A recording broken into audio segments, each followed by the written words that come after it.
социальной и прикладной урбанистики. Собственно, Мария Леонтьева, она как раз и является региональным представителем этого центра в Казани. И Святослав Бурунов предлагает 3 категории для понимания сущности города. Что это такое? Это ландшафт, о котором мы с вами говорили, это деятельность и опыт. И попробую вам на одном примере показать, как работает эта модель. В любом городе есть уникальный ландшафт, благодаря которому создается определенная деятельность, не какая-то другая. Мы все с вами прекрасно понимаем, что если мы живем в городе на реке, то это отличается, например, от города, который находится, например, в горах. Это будут какие-то другие виды деятельности. Вы все знаете, что в Казани в 1804 году открылся Казанский университет. Так вот, что мы можем сказать про ландшафт? Вы же, наверное, видели, где университет находится? На Кремлевском холме. На Кремлевском холме. Итак, мы говорим, что это действительно уникальный ландшафт. Он находится не в каком-то другом месте. Он находится на так называемой первой террасе города Казани. И это холм. Холм какое значение имеет символическое, когда мы говорим, когда есть разные ландшафты в городе?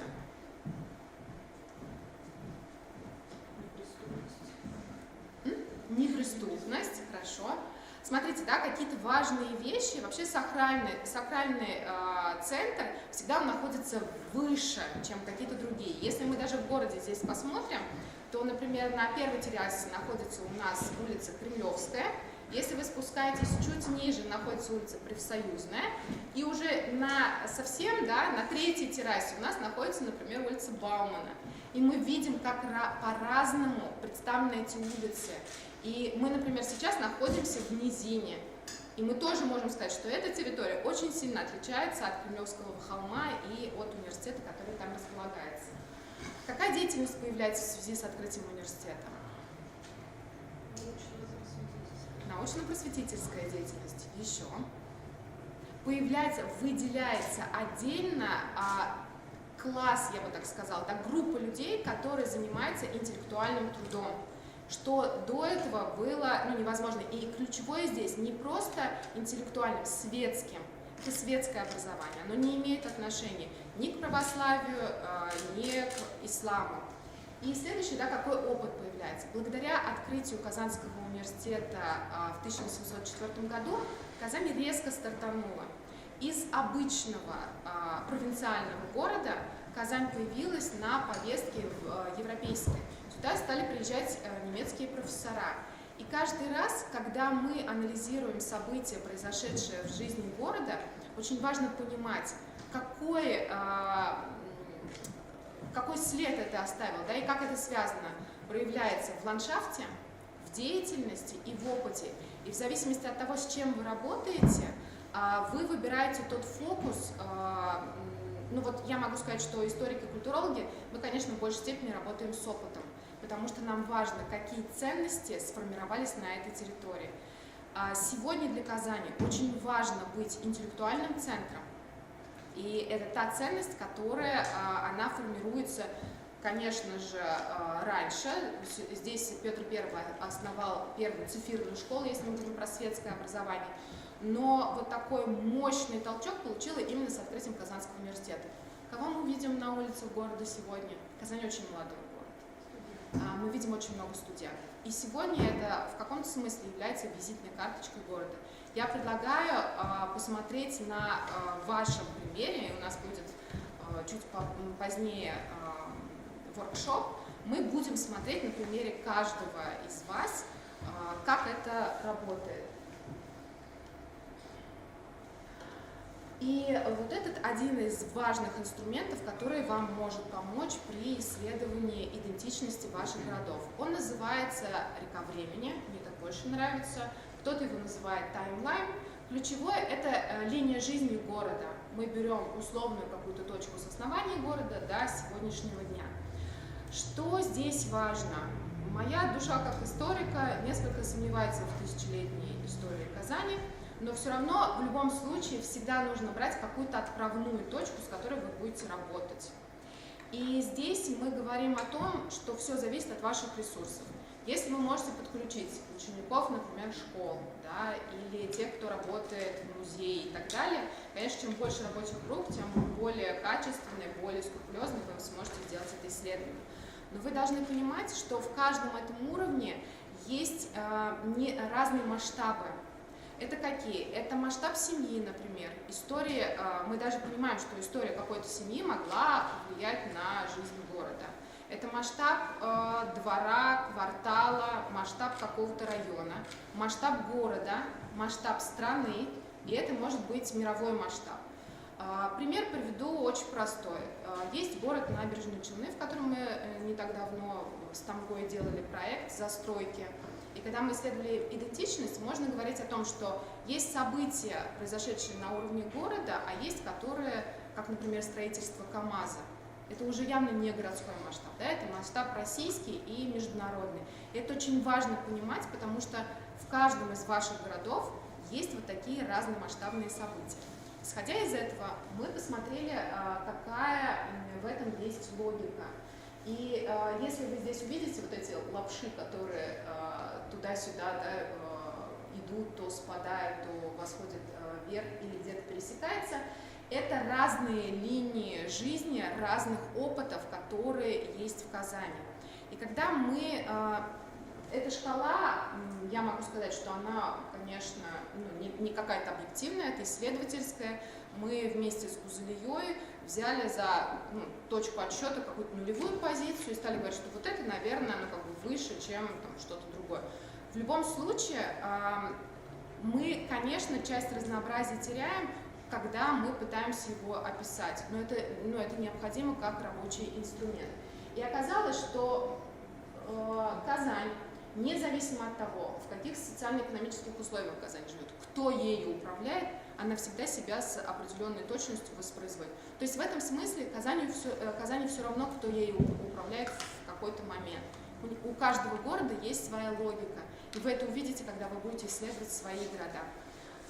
И логику развития нашего города мы поделили вот на такие 3 ключевых опыта. Это опыт пограничья. И посмотрите, здесь очень важный момент, что Казань появилась как граница Волжской Булгарии. Это был самый северный пункт, форпост этого государства средневекового. То есть мы сначала были какой физической границей, после нас начинались леса, финно-угры и так далее. Скажите мне, пожалуйста, а сегодня Казань является границей или пограничьем? В физическом смысле нет, мы находимся в центре российского государства, да, в центре Российской Федерации. Но какое пограничье здесь мы видим сегодня? Символическое. То, что Казань активно использует при брендировании как региона. Мы, оказывается, культурное пограничье, мы языковое пограничье, мы религиозное пограничье. И вот это очень важный момент, когда происходит переход от физического пограничья, например, да, в символическое. И здесь, вот посмотрите, мы выделили торговое, религиозное пограничье, прежде всего культурное пограничье. Следующий важный опыт столицы. Почему Казани так важно было стать 3-й столицей? Как вы считаете? Потому что мы привыкли быть столицей. У Казани есть амбиции. И то, что вы видите сегодня на улицах города, Казань очень любит красоваться. И это как раз такой столичный опыт, когда очень важно, как мы выглядим со стороны. Позиционируем мы себя как столицу или нет. Есть города, которые могут выполнять роль центра. А что такое центр? Центр – это то, что аккумулирует у себя разные ресурсы. Вот, например, город Набережные Челны, просто из последнего исследования, он является таким центром. Он центр для своей агломерации, он перераспределяет разные ресурсы, он может давать какие-то важные смыслы, но он не является столицей в том смысле, он не позиционирует себя как столица. Это разные вещи. Что мы говорим про столицу? Столица культурная, национальная столица, столица научно-просветительская благодаря университету, столица научно-производственная, потому что именно в Казани появилась смычка между университетом и химическим производством в конце 19-го, начало 20 века. Но столица может важные вещи какие делать? Столица предлагает продукт, упаковывает его и продает дальше. Посмотрите, что делает сегодня Казань. Казань сегодня, например, один регион, в котором очень много объектов ЮНЕСКО. И мы говорим, мы знаем, как делать так, чтобы правильно оформить объекты ЮНЕСКо. Давайте мы научим остальную Россию это делать. Казань на сегодняшний момент первая в общественных пространствах. И этим занимается именно столица. И мы можем обучать другие регионы, как работать, например, с общественным пространством. Ну и так далее. И последний важный опыт – это опыт опоры. И, как ни странно, в Казани он сначала появился символический. Вы, наверное, знаете эту историю про обретение иконы казанской вот на территории Богородицкого монастыря. Что здесь важно? Именно в Казани, а не в каком-то другом месте, появляется икона, которая 3 раза как минимум спасала Россию. Когда? Первый раз от поляков, второй раз от французов, потому что мы знаем, что Кутузов с казанской иконой ходил, и 3-й раз есть легендарное. В этом смысле культурологу не всегда важно, насколько это правда или нет, что Сталин вместе с иконой облетал территорию России, когда у нас была Великая Отечественная война. Что важно, что формируется так называемый сакральный пояс. Есть Казанские соборы. И топоним Казанский, он начинает колесить по территории России. То есть не само имя Казань, но вот это Казанское, да, оно начинает работать. Но впоследствии оно переходит в производственную опору. Здесь появляется мануфактура Петра Первого. Во время Великой Отечественной войны сюда переводятся очень многие и академии наук, и заводы. На современном этапе Казань не является опорой производственной. Но мне кажется, то, как сегодня Татарстан и Казань позиционируют себя, это такая опора в смысле новаторства. Казань сегодня себя позиционирует как полигон для экспериментов. Так ведь? Электронное правительство – давайте к нам. Самозанятые – давайте к нам. Что это такое? Это история про то, что мы не боимся пробовать, пробуйте на нас. Да? Но впоследствии мы находимся в авангарде, потому что мы потом транслируем, говорим, на нас испробовали, мы это дальше транслируем. И получается таким образом, что мы демонстрируем и свою лояльность, да, потому что мы предоставляем площадку для экспериментов. И с другой стороны, Казань тоже получает от этого выгоды, потому что мы являемся первыми, и мы стараемся быть в авангарде. Дальше. И что, собственно, произошло дальше? А дальше пришли архитекторы и градостроители и сказали, классно все это рассказываете, а что нам со зданиями это делать? Вы же понимаете, что мы-то про одно, а они все про здание. И мы картировали все эти опыты, которые мы исследовали. Это было довольно сложно, но мы пытались их локализовать. Видите, вот эти графики – это ключевые опыты в религиозном пограничье, торгового пограничья, столичного, национального. Для чего это важно? Когда вы будете в своих городах работать, строить новые здания, реставрировать здания, нужно четко понимать, какая ценность там заложена, для того, чтобы вы понимали, какие мероприятия там можно, например, проводить, какой ресторан там, например, можно открыть или музей. И на сегодняшний день уже не интересна просто история про то, что здесь был Шаляпин, давайте откроем здесь ресторан Шаляпин. Это, к сожалению, это уже пройденный этап, и необходимо делать что-то большее. И нужно понимать, как пересекаются все эти разные смыслы в нашем городе и в ваших городах. И следующая категория, которая для этого может помочь, это категория уклада. Нас здесь консультировала Ирина Ирбицкая, архитектор, директор Центра градостроительных компетенций МатХИКС, которая предложила поразмышлять, и, собственно, мы адаптировали эту категорию под нашу концепцию. Смотрите, вот это уклад, это получается на определенном пространстве, определенным сообществом осуществляется определенный вид деятельности, который невозможен в другом пространстве. Почему это важно? Когда сегодня нам задают вопросы, что нам делать в том или ином здании, мы говорим, а давайте посмотрим, какие там уклады были. И мы здесь говорили о том...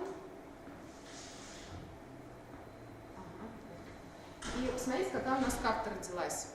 Что мы сделали? Мы смотрели, какие уклады были в историческом разрезе на протяжении 3 эпох. Я понимаю, что как историк я бы могла сказать, ну, дореволюционный это очень, очень большой период времени. Но мы мало чего знаем о средневековой нашей истории города, поэтому мы взяли условно дореволюционный, советский и современный. И если в 2 из 3 периодов этот уклад сохранился, то это означает, что мы дальше можем как-то работать с этим укладом при программировании территории. Потому что оказывается, что город сам поддерживает важный для него устойчивый уклад. Они как трава прорастают. То есть вот уже казалось бы все, а он все равно прорастает. И как помогать, например, там, где важно сохранить этот уклад, чтобы не было маргинализации. Вот. И, может быть, какие-то соответствующие будут программы. Соответственно, смотрите, мы вот эти уклады тоже поделили, исходя из тех ценностей, которые мы с вами только что, о которых мы говорили. Опора, пограничье, столица. Примеры. Уклады тоже проходят несколько стадий развития. Вот вы видите деградацию уклада. Это церковь Макария Унжинского, который находится в Адмиралтейской слободе. Сейчас, посмотрите на нижней фотографии, это был вообще центр, там были торговые пристани, и на верхней фотографии, вы видите, там находится сейчас женское СИЗО, которое до сих пор оттуда не вывезено. Следующее – это устойчивый уклад. Все из вас были на Парижской коммуне, если кто не был, настоятельно рекомендую туда сходить. Когда мы видим, что город живет, уже даже сенного базара нет, а уклад воспроизвелся. И улица работает в том режиме. Я обожаю летом там ходить, когда продавцы из магазина, как в Стамбуле, перекрикиваются друг с другом. У тебя есть там такое-то, а у тебя нет, давай заходи в этот магазин. И ты прям понимаешь, что ты попал в какую-то другую среду. И это как раз то, что дает, и это абсолютно не туристическое место, то, что дает своеобразие города. Это не вылизанная какая-то среда. Следующее – это эволюция укладов. Посмотрите, дворец земледельцев, все прекрасно видели эту территорию, набережную. Смотрите, что там было. Что здесь важно? Что уклад на самом деле бывает и политической, экономической какой-то волей, он просто преобразуется. Сначала это была низина, подтопляемая территория, дешевое жилье, а теперь у нас это вообще достижение народного хозяйства и лицо нашего города. И что важно, что наша концепция уже, к счастью, начала внедряться. Создается проектный офис, потому что вы понимаете, что, и я сейчас это понимаю, что создается довольно много интересных концепций в городе, но они, к сожалению, большая часть из них не реализуется, потому что люди выгорают, нет средств и так далее. Но часть можно делать постепенно, маленькими шагами, уже сегодня, начиная с разных продуктов, о которых мы будем сегодня говорить. И я предлагаю это вам сделать в ваших городах. Спасибо. Если есть вопросы, мы с удовольствием ответим.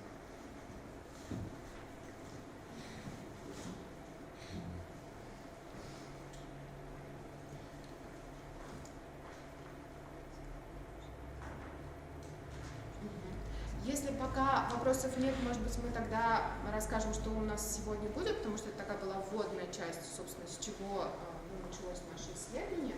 И потом, я думаю, что мы... Сегодня most a Pazan turunda szélestek, Конебую Pazan turunda у нас szélesmeyesek без. Мы также обратим внимание на малые города Республики Татарстан. У нас следующим этапом будет в том числе работа в группах. И мы как раз таки вам предложим на примере городов Татарстана, возможно, некоторые из вас из этих городов приехали, рассмотреть разные способы работы с местной идентичностью, как на стыке культуры и урбанистики можно что-нибудь, какие-нибудь новые проекты придумать. И я надеюсь, что как раз-таки используя эти навыки, да, ИГП-да, belki yüzünüzün proyektlarınızı işliyorlaşacaksınız. Biz başlayacağız танышуля. Әгәр без күп түгел, минемчә сез әйтәсез, минем исемем, нәрсә кайдан килдем, нәрсә турында көн булып эшлим и нәрсә телим бу семинарның өйрәнергә.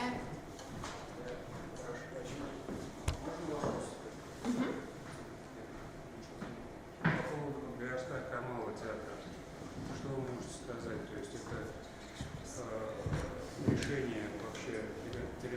театра целесообразное, или же все-таки вот театр нынешний, он стоит на том месте, где он должен стоять, просто его нужно реконструировать или реставрировать? Давайте так, я в данном случае отвечу сама за себя, не за институцию, которая, ну то есть я беру сама ответственность за то, что я говорю. На мой взгляд, сейчас он находится в идеальном месте, вот, поскольку если мы говорим о татарской слободе, то она делится на две части, на Забулачную и Закабанную часть. Если мы говорим о Забулаче, то это такой бизнес-центр, центр взаимодействия, идей, культуры, с центром Сенной базар и с типографией братьев Каримовых, с татарской биржей. То есть это место, где кипели идеи, такой Уолл-стрит в каком-то смысле и с такой культурной еще составляющей. А та часть, которая там, где Марджани на Сыре, это все-таки такой спальный район, где было несколько семей, которые определяли культурный ландшафт. Что имеется в виду? Что Юнусова, Апанаева определяли, что там будет внутри. И театр Камала, как важный такой драйвер и культурный код, который сформировал татарскую нацию, он, конечно, мне кажется, находится ровно посередине, совмещая часть Забулачной. Мне кажется, сегодня мы, по крайней мере, работаем с этим, чтобы Забулачье было несколько другим, что те территории, которым сейчас необходимо внимание, они тоже преобразовывались и совмещались с той старой татарской слободой, которая за Кабаной. Но это мое мнение. А вы бы что сделали? То есть, расширили бы его? Или же, если место не хватает? Вы знаете, мне очень, здесь сложно судить, я все-таки не архитектор, да, я же историко-культуролог. Нет, вот ваше видение, то есть вы же как бы... Я не видела, я не очень понимаю, о чем идет речь. Вот, в том смысле, что любому театру в Казани сегодня не хватает места. Я сейчас сама не так давно работаю в театре. Я могу сказать, любой театр сталкивается с проблемами, что нет гримерок, нет там второй сцены и так далее. То есть это правда вопрос, который... С акустикой я знаю, что у театра Камала изначально были проблемы на сцене. То есть эти проблемы никуда... Я не знаю в этом смысле, как ответить на этот вопрос. Я бы, наверное, пыталась как-то понять, что можно, какие, может быть, здания рядом можно отдать и как переформатировать, если это возможно. Но это мое мнение. Спасибо А большое. можно еще вопрос? Как вы относитесь к тому, что Национальная библиотека покинула здание историческое и находится сейчас в новом общественном пространстве? Какова судьба здания в новой школе? Так, давайте, наверное, я с конца отвечу. Дело в том, что Институт городских исследований ТАМГА по заказу Института развития городов занимался как раз программированием исследований Лужковой. Вот, мы подготовили исследование, я сама лично презентовала его президенту. Пока, скажем так, этот вопрос временно заморожен, вот, и мы никакой информации по дому Лужковой мы сами не знаем, даже как исследователь. То есть сейчас этот дом уходит на проект реставрации. Реставрация стоит огромных денег, вы сами видели, что из себя представляет дом Лужковой, какие работы там необходимо произвести. Для меня, как для культуролога и для историка, очень важно на проекте реставрации или на проекте строительства любого здания, чтобы мы понимали, что там будет дальше. Потому что в Казани есть реставрированные дома, которые стоят пустые. Для меня это не имеет никакого смысла. И мне кажется, что город должен жить, и мы должны понимать, что будет в этих домах. По поводу библиотеки, такой неоднозначный вопрос. С точки зрения смыслов, библиотека сейчас находится в нужном месте, она стоит на своем месте, потому что это Федоровский бугор, там был сначала монастырь православный, и это важный символический смысл.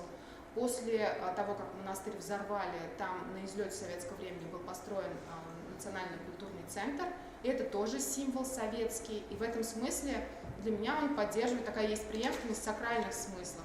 Для меня библиотека тоже несет сакральный смысл. И если многим не очень понятно, но в моей логике путь от монастыря до библиотеки между сакральным советским смыслом, он в каком-то смысле преемственный, и он находится в том месте, то есть это такое, он открыт для людей, и он воспроизводит смысл. Мне очень хочется, и то, что я вижу сейчас в библиотеке происходит, мне кажется, это хорошее. То есть она не принадлежит никому и принадлежит всем. И то, что там еще резидентом находится МОН, мне кажется, это важный такой формат, который есть. Понятно, что могли бы быть другие какие-то варианты размещения в библиотеке, но вот то, как это сегодня функционирует, для меня не имеет никакого противоречия. Biz boshlaymiz. Ayda boshlaylik. Bizim tanışma. Tanışma.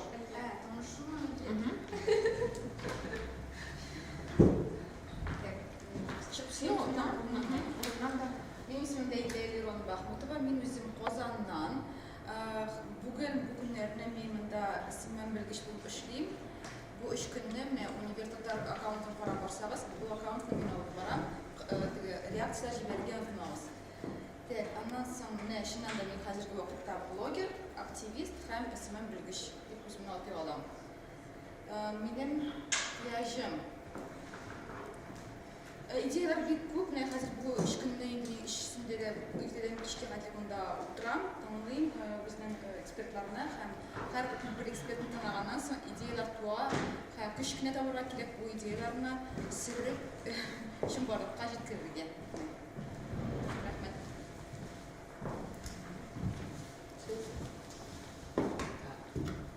Здравствуйте, я Хайруллин Булат, сам из города Казани, то есть местный. Я студент, учусь в Институте культуры. Вообще, почему я сюда пришел? Для меня урбанистика, в принципе, новая такая сфера деятельности лично для меня. И мне было бы интересно посмотреть и познакомиться как-то со стороны, что из себя представляет данная область, и сама урбанистика, она тесно переплетается с культурой, и что тоже добавляет большего интереса в такой сфере. Здравствуйте, меня зовут Ирина. Я из города Буинска, я работаю учителем в сельской школе. Потребность, да? Скажем так, что это был запрос со стороны администрации, чтобы мы прослушали этот курс, ну и, наверное, привнесли что-то потом в наш город. Bizada yaklaşımı bilen tanıştık. Üzmen Taşıbada. İsmim Разилякова. Когда эшлим до Садовый центр, да, художественный руководитель болып. Шул кызыксыну ярдәмендә түгел,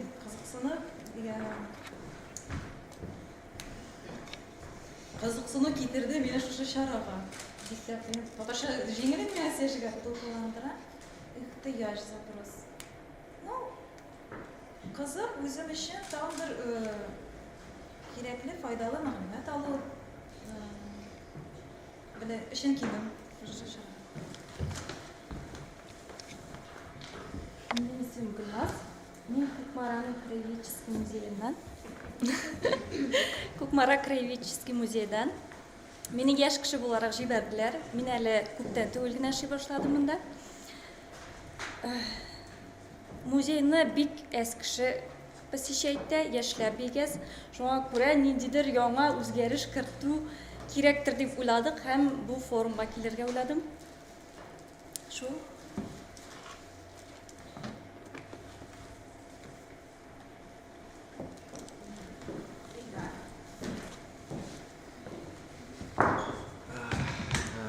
Менің ісім Ильдар Хабибуллин, мен Урал Екатеринбургдан. Я реализую у нас в городе проект «Татарская свобода Екатеринбурга» в разных направлениях. Про это расскажу в 4 часа, может чуть раньше, после обеда. И, соответственно, о своем опыте и, возможно, вы поделитесь каким-то своим. Но самое главное, мне интересна концепция флагмана не только нашей какой-то татарской тематики, а именно российской тематики. Это вот как раз Казань, институт Тамгат, то, что они делают, это никто в России не делает. Я даже уже ребят, которые у нас концепцию пешеходной улицы Вайнера разрабатывают, планирую отправить сюда, чтобы они консультировались и тем самым развивали наш город. Потому что, как бы я не любил Казань, Екатеринбург — это моя родина, и я там хочу развивать как сам город, так и его татарский след.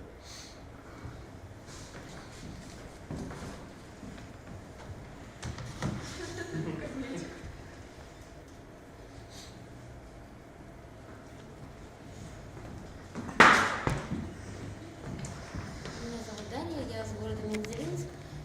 Наш город, он тоже довольно-таки такой исторический, у нас очень много идей, и мы приехали сюда для того, чтобы послушать, посмотреть, вот как люди, о чем думают в других городах, как они все это продвигают.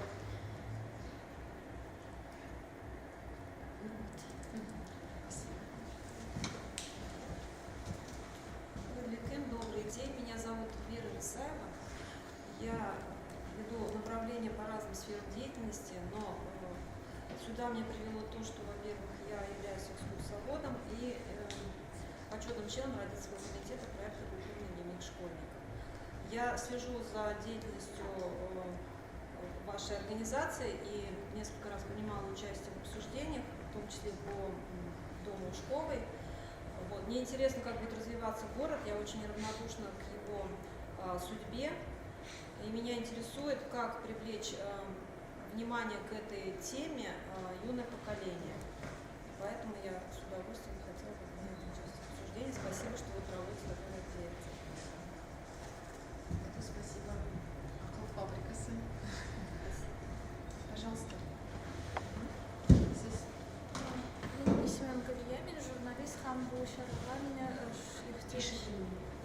Минем исемем Гүлия, журналист һәм мин әлеге чарага кызыклы һәм файдалы мәгълүмат җыяр өчен киттем. Ә сез кайдан? Татар-информ. Здравствуйте, меня зовут Динара, я из города Заинск, я работаю с детьми, специалист по работе с молодежью. Сюда как бы направили, чтобы послушать, понять и узнать. Менің есім Назил, Ақтаныш районынан. Бұл ақыл фабрикасы өзіме интересно, қызық, яңа ашылар ашырамын деп келдім. Мен өзім деятельность, менің Яшьләр бүлеге заместитель болып жүрмін. Но менің білән бірге қызлар да келуге тиіс, молодежный центрның. Температура ауырыға, шуңа күрә өзіме генә килергә туры килде. Өзім студент чақтан соң да түрлі деятельностьқа шөгыльләндем. Шул түрлі эшләрдән шуңа мен үземә яңалыклар, ачышлар ачырмын дип келдем. Һәм инде проект буенча, идея буенча үзебезнең районда туристический проект, туристлар өчен маршрут булдыру инде яшьләргә. Шундый идея бар.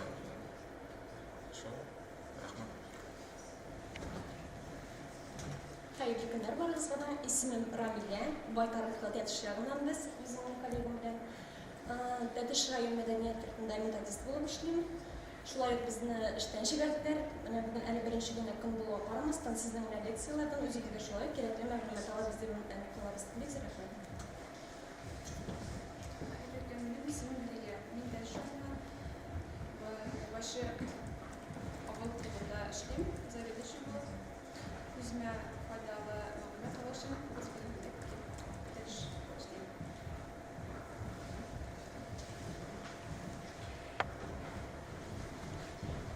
Меня зовут Николаева Мария, я из города Альметьевска, правильность работы, работаю организатором в подростковом клубе. Вот. Как бы тема интересная, действительно, мне очень нравится слушать вас, вы очень интересно доносите информацию. Я думаю, подросткам потом можно будет рассказывать, поделиться тем, что узнает здесь. Спасибо большое.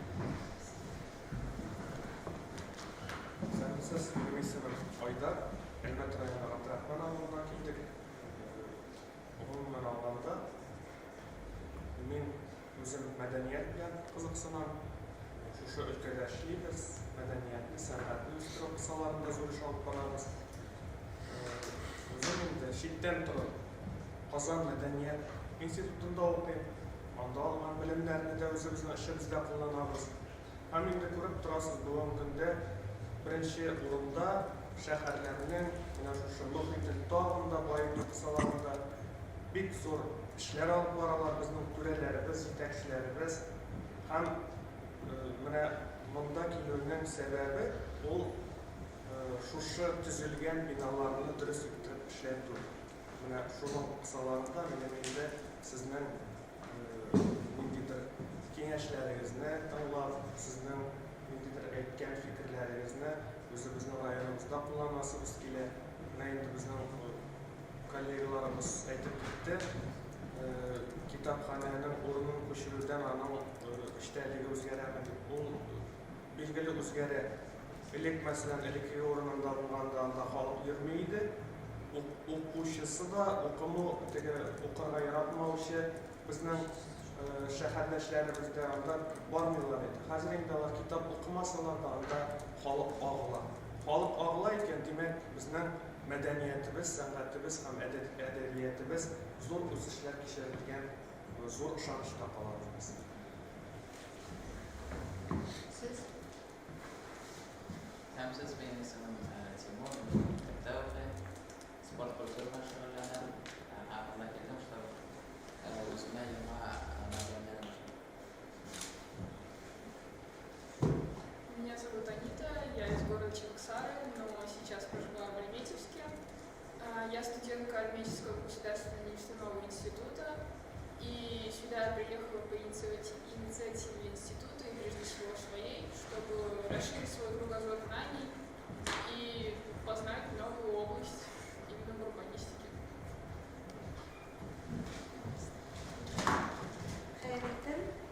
Benim ismim Dinara, benim ismim Dinara.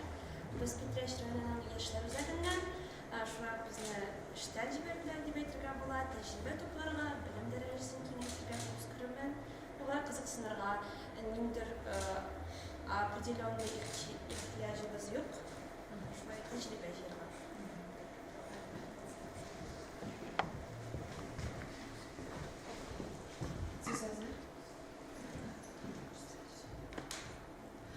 Biz hozir workshop uchun boshlaymiz. Rahmat, то, что вы взяли смелость, представились, вы все услышали. Для нас тоже было очень важно узнать, куан келгәнсез сез һәм нинди фикерләрегез, идеяларыгыз сезнең бар. Бәлки менә шул workshop өчен алып барганда сезгә берәр яңа инструмент, яңа мәгълүмат бирербез дип уйлыйбыз. И вот эта вот наша часть воркшопа, она будет состоять из нескольких, скажем, направлений. Мы с вами хотим поговорить о том, какие способы переосмысления города существуют. И сначала будут презентации, где мы расскажем на 4 примерах, как можно переосмыслять город. Это мы на примере Казани рассказываем, но можно взять этот инструмент и использовать у себя.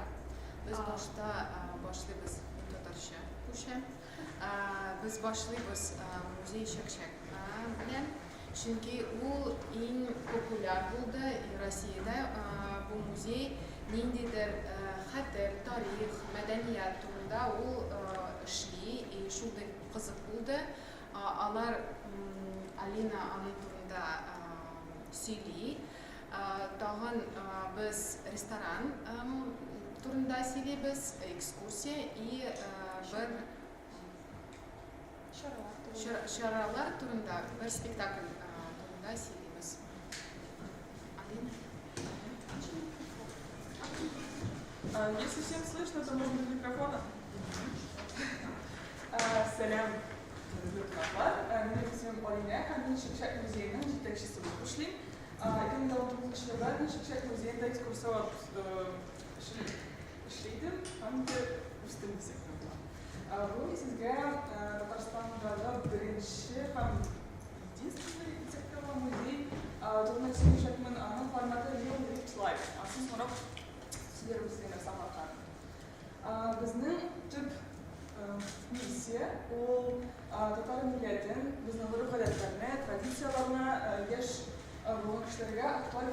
көрсетілген.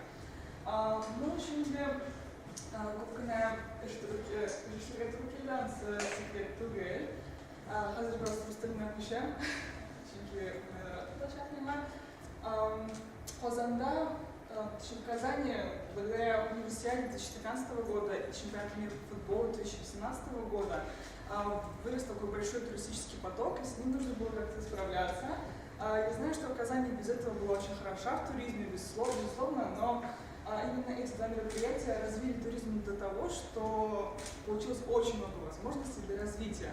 И наш музей воспользовался, скажем так, университета 2013 года, а точнее вниманием Казани, которое после него осталось. И наша главная цель музея Чакчак — это действительно показать татарскую нацию, наши традиции, наши привычки, быт, и культуру и все остальное именно актуальным способом.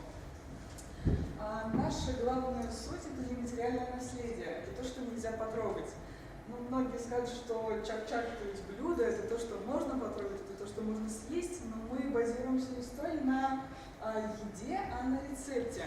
И чак-чак у нас является связующей точкой ко всему.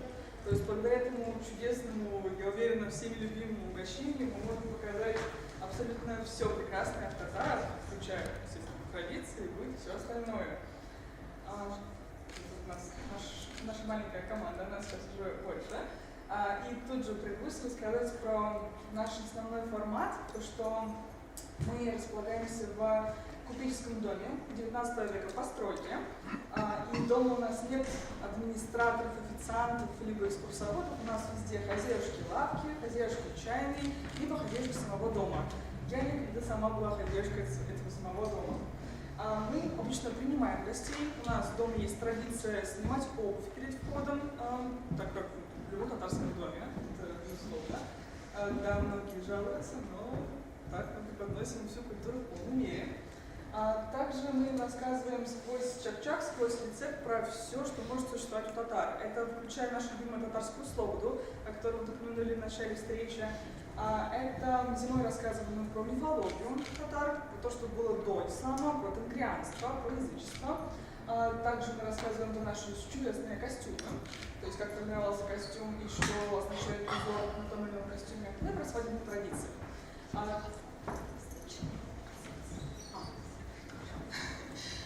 Ну и потом у нас время экскурсий включено еще чаепитие, где гости могут ознакомиться не только с историей, но и со вкусом татарской кухни.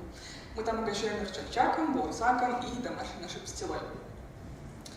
На самом деле наш музей работает на стыке нескольких направлений. Это не только экскурсионная часть, не только туризм, но, естественно, гастрономия. Это сувениры. У нас они все свои, мы нигде их не закупаем, все делаем с нуля сами.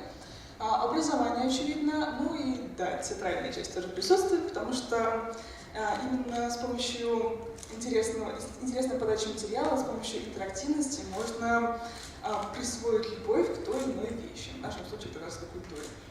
Тут вы можете увидеть наши интерьеры. Это как раз комната, где мы принимаем гостей на чаепитие. Ну и наш замечательный чак-чак из 7 яиц, приготовленный. За 7 лет существования мы, можно сказать, стали визитной карточкой Казани. И сейчас такой немножко нескромный вопрос. Поднимите руки те, кто слышал про музей чак-чака до Апал-Фабрикаса. На самом деле результаты радуют, потому что в Казани про нас знают крайне мало людей, а только работники госсферы, наши хозяюшки, ну и, собственно, друзья наших хозяюшек тоже знают. Мы больше известны в западе Татарстана, больше в Москве, в Питере, в Ижевске и в Екатеринбурге. Оттуда у нас приезжают больше всего гостей. На самом деле наш музей, скажем, довольно-таки уникальный в нескольких точках. Во-первых, да, это живой дом, он действительно был купеческим, мы его восстановили за свои силы с помощью еще фестиваля Томсуэрфест, но это уже отдельная тема. Дальше мы сохраняем традиции, то есть у нас гости часто говорят, что мы приходим в гости к бабушке, у нас так тепло, так уютно, и они расслабляются, уже готовы, так сказать, к подаче материала, они гораздо лучше все это усваивают, благодаря именно атмосфере нашего дома. Дальше история. У нас есть главная цель – это восстановление утерянных рецептов, восстановление утерянных традиций, это поняли суть. Наш самый главный пример – это то, что мы воссоздали элитную версию чак-чака. Когда-нибудь слышали про коктыш? Думаю, нет. А про кок? Пастила домашняя, то есть делается часто из яблок, без сахара, без меда, лучшее национальное угощение. Оказывается, раньше элитную версию чак-чака, коктыш, подавали на 4-й день свадьбы. Об этом писал еще Каим Ницари. Это просто пастила с орешком. Все максимально просто, и мы этот рецепт просто восстановили. А дальше мы вносим очень большие изменения в окружающую среду, скажем так. Раньше улица Парижской коммуны не была туристической, она не была яркой, она была очень, скажем, грустной и в некоем роде такого гетто-формата, если можно так выразиться. Сейчас там растет туризм, там очень много сувенирных лавок стало. Именно из-за того, что мы притягиваем к себе туристов, улица сама себя улучшает. То есть, примерно такого маленького музея можно улучшить целую улицу. Ну и, естественно, инновации – это наша любимая часть, потому что наш музей во время локдауна 2020 года перешел в онлайн-формат, где мы в своем инстаграм-аккаунте проводили различные прямые эфиры, где восстанавливали те самые старые рецепты Каюма Насари. Это было довольно-таки забавно, и именно благодаря переходу к чему-то инновационному, к чему-то новому мы смогли выжить в то время. Собственно, про влияние на улицу Парижской коммуны я вам уже рассказала. Это, кстати, один из наших создателей, Дмитрий Полосин. Со своей женой, с Рашумей Полосиной, они создали этот музей в 2014 году. Раньше мы располагались на улице Каюма Насари, это Татарская Слобода. Потом мы переехали на это отдельная история. Ну и, собственно, наш музей помогает развиваться не только самому себе, он, да, работает уже на, скажем так, на прибыль, он не убыточный бизнес, но на его базе мы можем воссоздать уже другие проекты, мы помогаем их развитию. Во-первых, это «Чайная история», это кафе, которое открылось в 2017 году на первом этаже нашего же музея, где мы подаем традиционно татарские чаи, также мы используем чаи мировые, то есть других народов.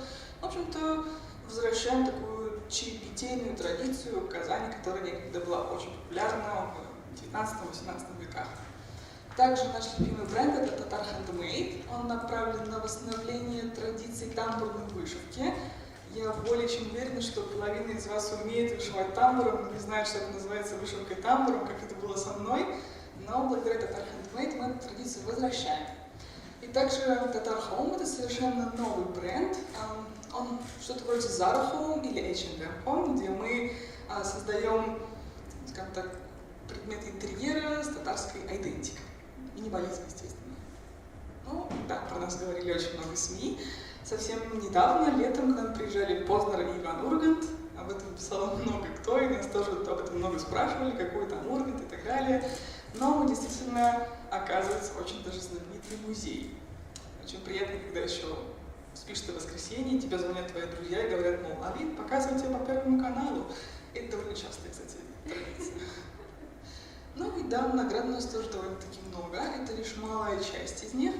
И хотелось бы сказать, что для того, чтобы участвовать, вот, к примеру, в туристическом сувенире, особо много не нужно. На самом деле, во всех этих конкурсах могут участвовать абсолютно любые музеи, будь то ГОС или частные музеи. И именно участие в таких конкурсах, даже без победы, приведет вас к популяризации вашего музея. Это очень сильно поможет вам развиться и показать, мол, что вы есть, что вы что-то можете, что вы интересны. Это тоже приток туризма, я бы сказала. Ну и, собственно, те самые инновации в неделе. У нас есть свой YouTube-канал, Instagram и TikTok пока что мертвый, но он есть. Больше у нас жив Instagram, где мы все еще проводим прямые эфиры, которые очень сильно полюбились гостями во время того самого локдауна. И на YouTube мы как раз сейчас планируем снять фильм про чак-чак. То есть собрать по всему Татарстану разные его рецепты. В Казани готовят его по одному, в моем домашнем районе Актанырском его готовят вообще по третьему, так что тут есть где развиваться.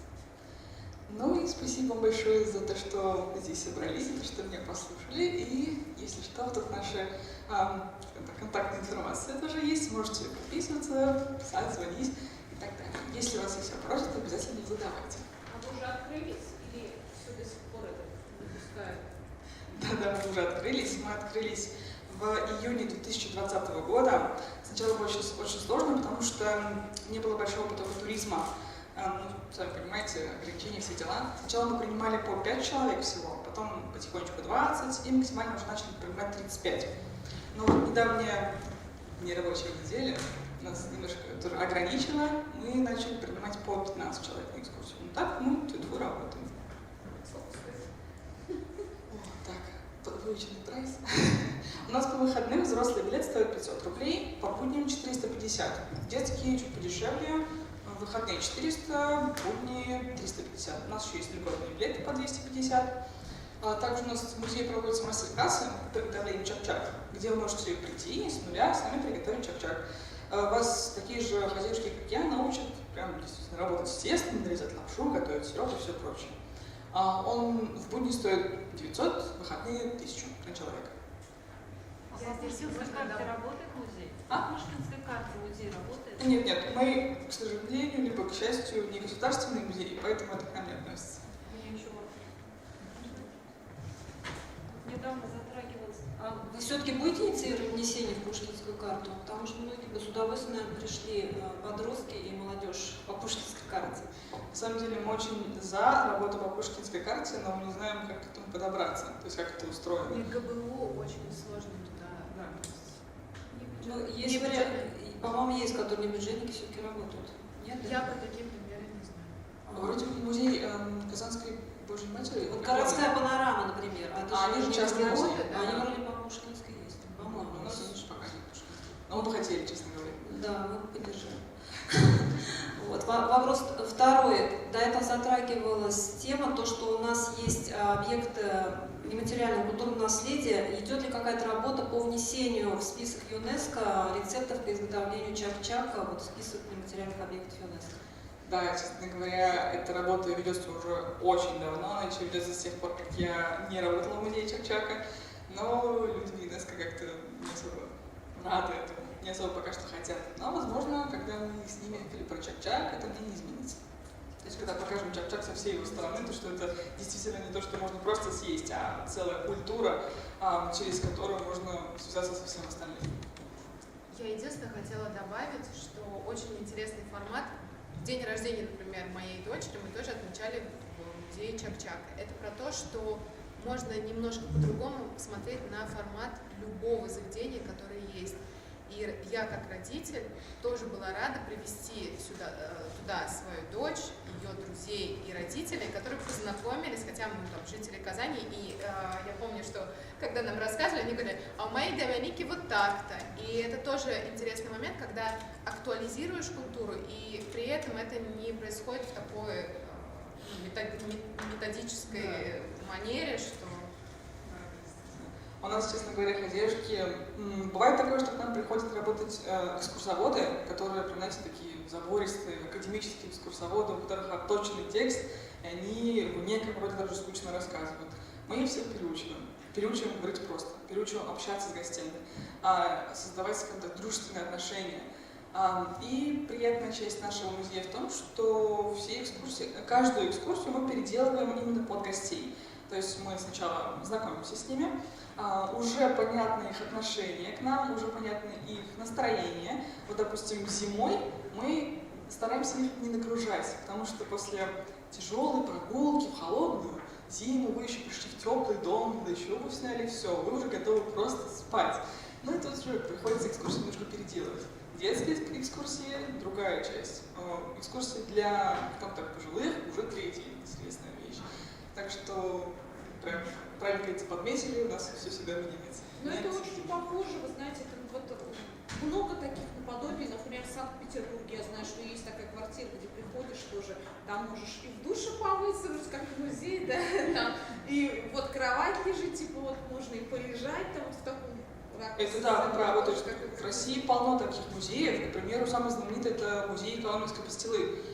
Кстати, на них мы очень сильно ориентировались, когда создавали свой музей, а теперь замечаем, что они ориентируются на нас в ведении Инстаграма, что, в принципе, довольно-таки приятно. Еще подобный музей есть в Казани, он открылся совсем недавно, это даже не совсем музей, а квартира, это дом Пёльцема, тоже на базе домов Томсуэрфеста. Вы приходите в дом 19 века, сидите, общаетесь с хозяином дома 4-го поколения, довольно-таки уютное место получается. Так что мы не единственные в России, но мы, по крайней мере, самые успешные в Татарстане. Бигзур, Ахмад, мне действительно нравится у вас уютно, комфортно, тепло встречают и действительно только улушларны отличные. А по поводу ЮНЕСКО, вы же с Октябрьского района. Я думаю, Виталий Шарипович поддержит вашу инициативу и, думаю, включат в список. Если я движусь, мне кажется, получится, да. Рахман организует. Еще вопросы? Большое спасибо. Удачи. Хәзер мин безнең проект турында сөйлим.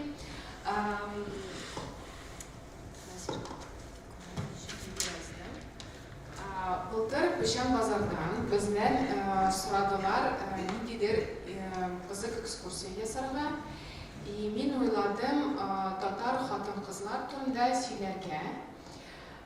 Чөнки былтыр күрсәттеләр Зулейха открывает глаза. И кешеләр аны күрде. Китапны укымадылар, фильмны күрделәр. И шундый бик күп сорау булды, и ачуландылар, и ниндидер фикерләр алып китәрләр. И мин уйладым, аның турында, татар хатын турында экскурсияны ясарга. И чөнки безнең шәһәр, Казан шәһәр, минемчә Набережный Челны да, бүтән шәһәрләр, алар ирле шәһәрләр. Без бит хатын-кызлар исемнәр ишетмибез. Тукай, Насыри, Сәйдәшев, кая хатын-кызлар. И минем фикрем булды, ничектер хатын-кызларны күрсәтергә. Кайда яшьләгәннәр, нәрсә эшләгәннәр, нәрсә көйделәр, ничек уйладылар. И без Гүзәлия белән, Наиля Идина белән, и минем сеңлем белән, Ләйсән Дусаева, ул артистка, уйладык шундый экскурсия ясарга. Беренче тапкыр аны уздык Печән базарда. И бер ел, 2 экскурсия алып бардык. И бу елда без уйладык аны әз генә күтәрергә. И хәзер сезгә күрсәтәбез, ничек аны алып барабыз.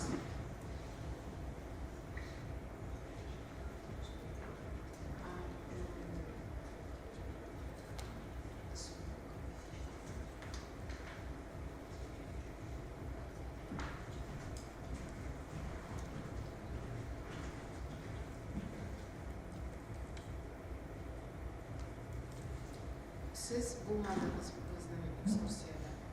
Beni gören, çünkü benim bilem kımı anda vardı. И biz популярный Казанда. Çünkü Казан кешеләр киләдә, карый и безнең турында сөйли. То есть получается, что сами приходят, и такое у нас больше как сарафанное радио. А звука нет, да? Ну, в принципе, можно без звука, вот, конечно, второе видео лучше. Там уже нет.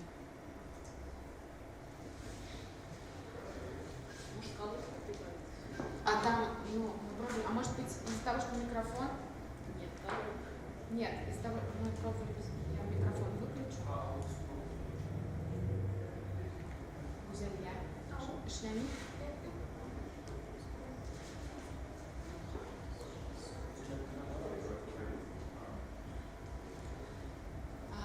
Особенность этой экскурсии в том, что нас очень многие спрашивают, балалар белән керергә мөмкинме, чөнки балалар уйныйлар. Мин әйтәм, миндә безнең экскурсоводлар балалар белән эшлиләр. Чөнки безнең дөнья ул бала дөньясы. И мин телим балаларга күрсәтергә минем дөньяны и минем эшем. Ну, в общем, ничего не показывает, звука нет. Но вы можете посмотреть, что здесь люди приходят разного поколения, что у нас не только молодые люди, к сожалению, у нас не так много мужчин, но мужчины тоже приходят на наш проект посмотреть. И вот такой у нас опыт. Мы проводим экскурсию по одному, вдвоем, иногда вчетвером. Это такая, скорее, беседа, чем такая экскурсия, потому что в процессе получается, что мы не всегда знаем, мы даже можем друг с другом не соглашаться и спорить. И если кто-то из вас фильм смотрел «Отчаянные домохозяйки», вот, наверное, мы похожи 4-5 разных людей, которые приходят и рассказывают свое видение города. Мы пока ее проводим на русском языке.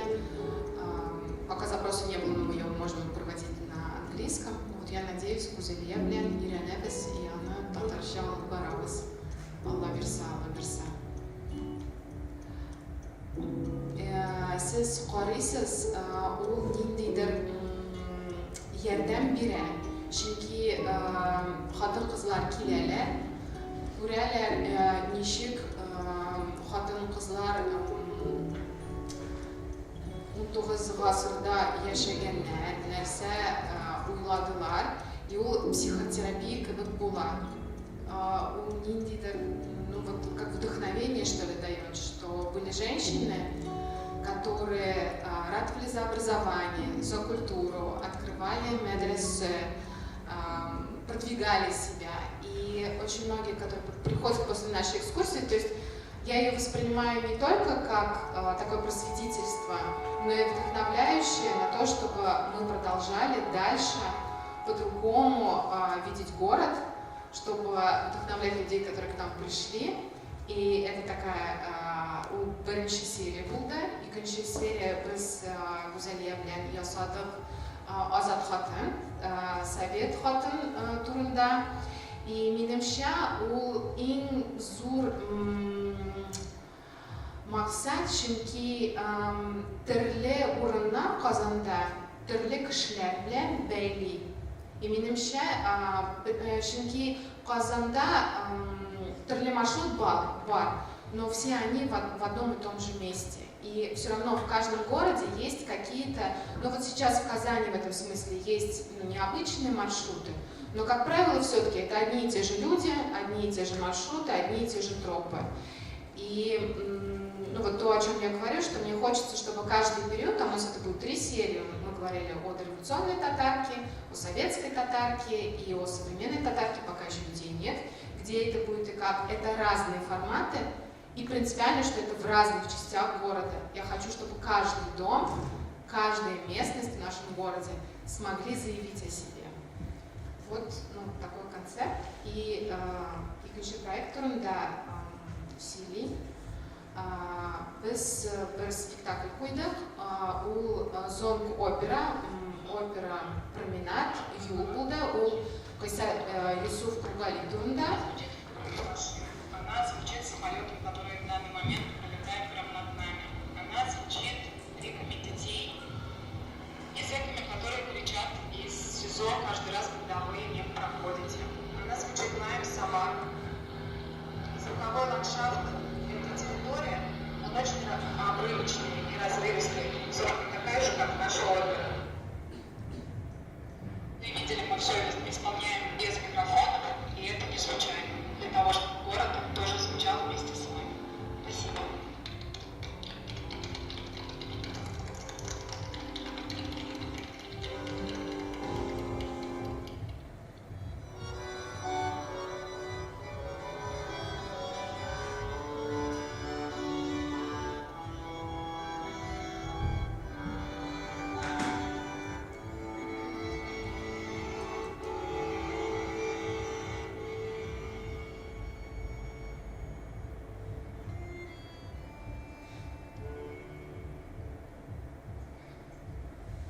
Сіз көресіз, ул туристик урын түгел, анда Кремль юк, тарихи биналар юк, әмма ул тарихи урыны.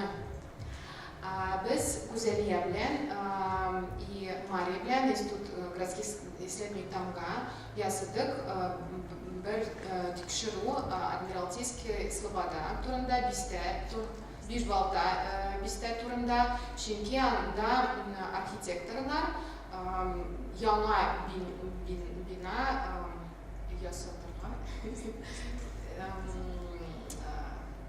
теләделәр.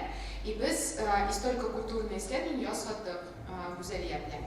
И аннан соң без кердек бер театральный лабораторияга и уйладык бәйләргә Юсуфның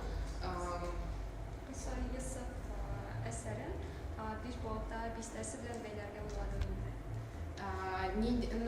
Без уйладык Бишбалта тормышы бәйли Юсуф тормышы белән. И мин чакырдым бер композиторны консерваториядан, бер баянист, икенче баритон, и без ясадык опера.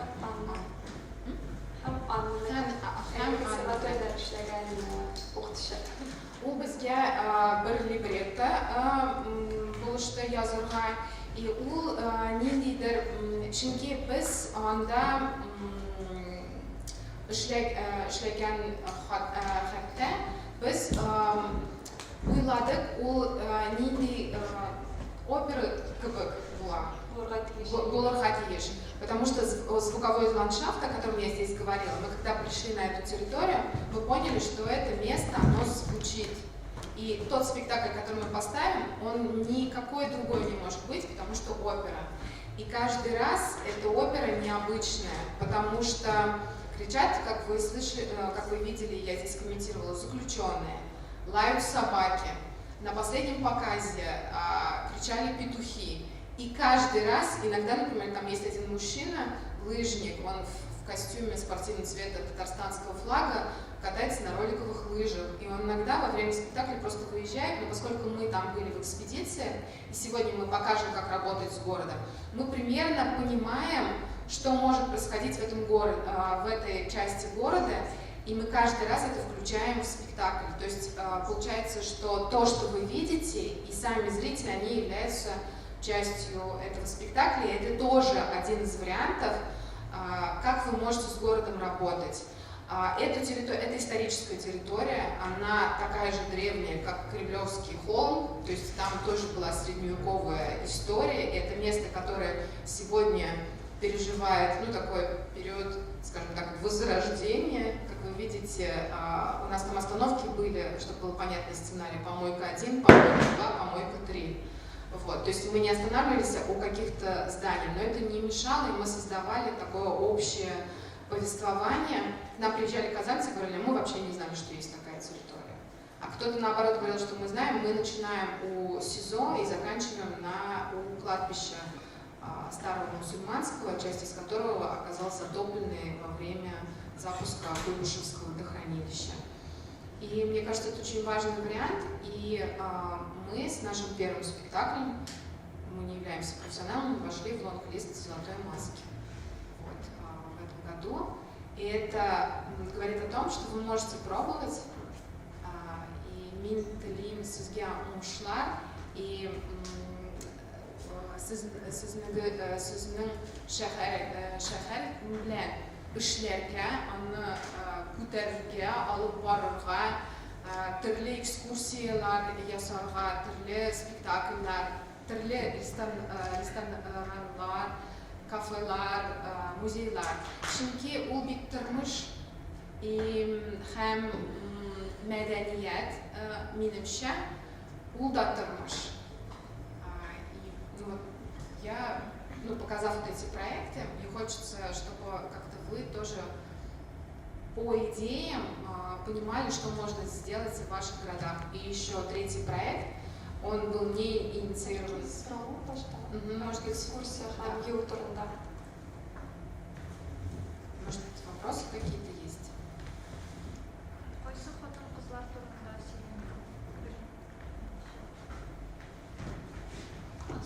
Кайсы хатын-кызлар турында сөйләде экскурсия? Фатиха Аитова, Сахиб Джамалова, Гизатульна Волжская, Махром, Биби Зухра, Сузанна да белмисез, Биби Зухра мәсәлән. Чөнки ул бер мишанка булды. Без аны таптык, Шиханакта. Бер бина Татар Inn. Беләсезме шундый отель? Иске бистәсендә. Татар Inn. Отель же там есть Татар Inn, который. И одна из наших исследовательниц, когда занималась как раз ребрендингом этого здания, нашла, что хозяйка его была Биби Зухра. И вот эта история, тоже она, получается, мы пролили свет на эту историю, подарили городу еще одно имя, потому что не обязательно быть чьей-то женой или актрисой для того, чтобы город о тебе узнал. Важно быть тем, кем ты являешься, творить в городе. И, возможно, когда-нибудь город узнает о тебе.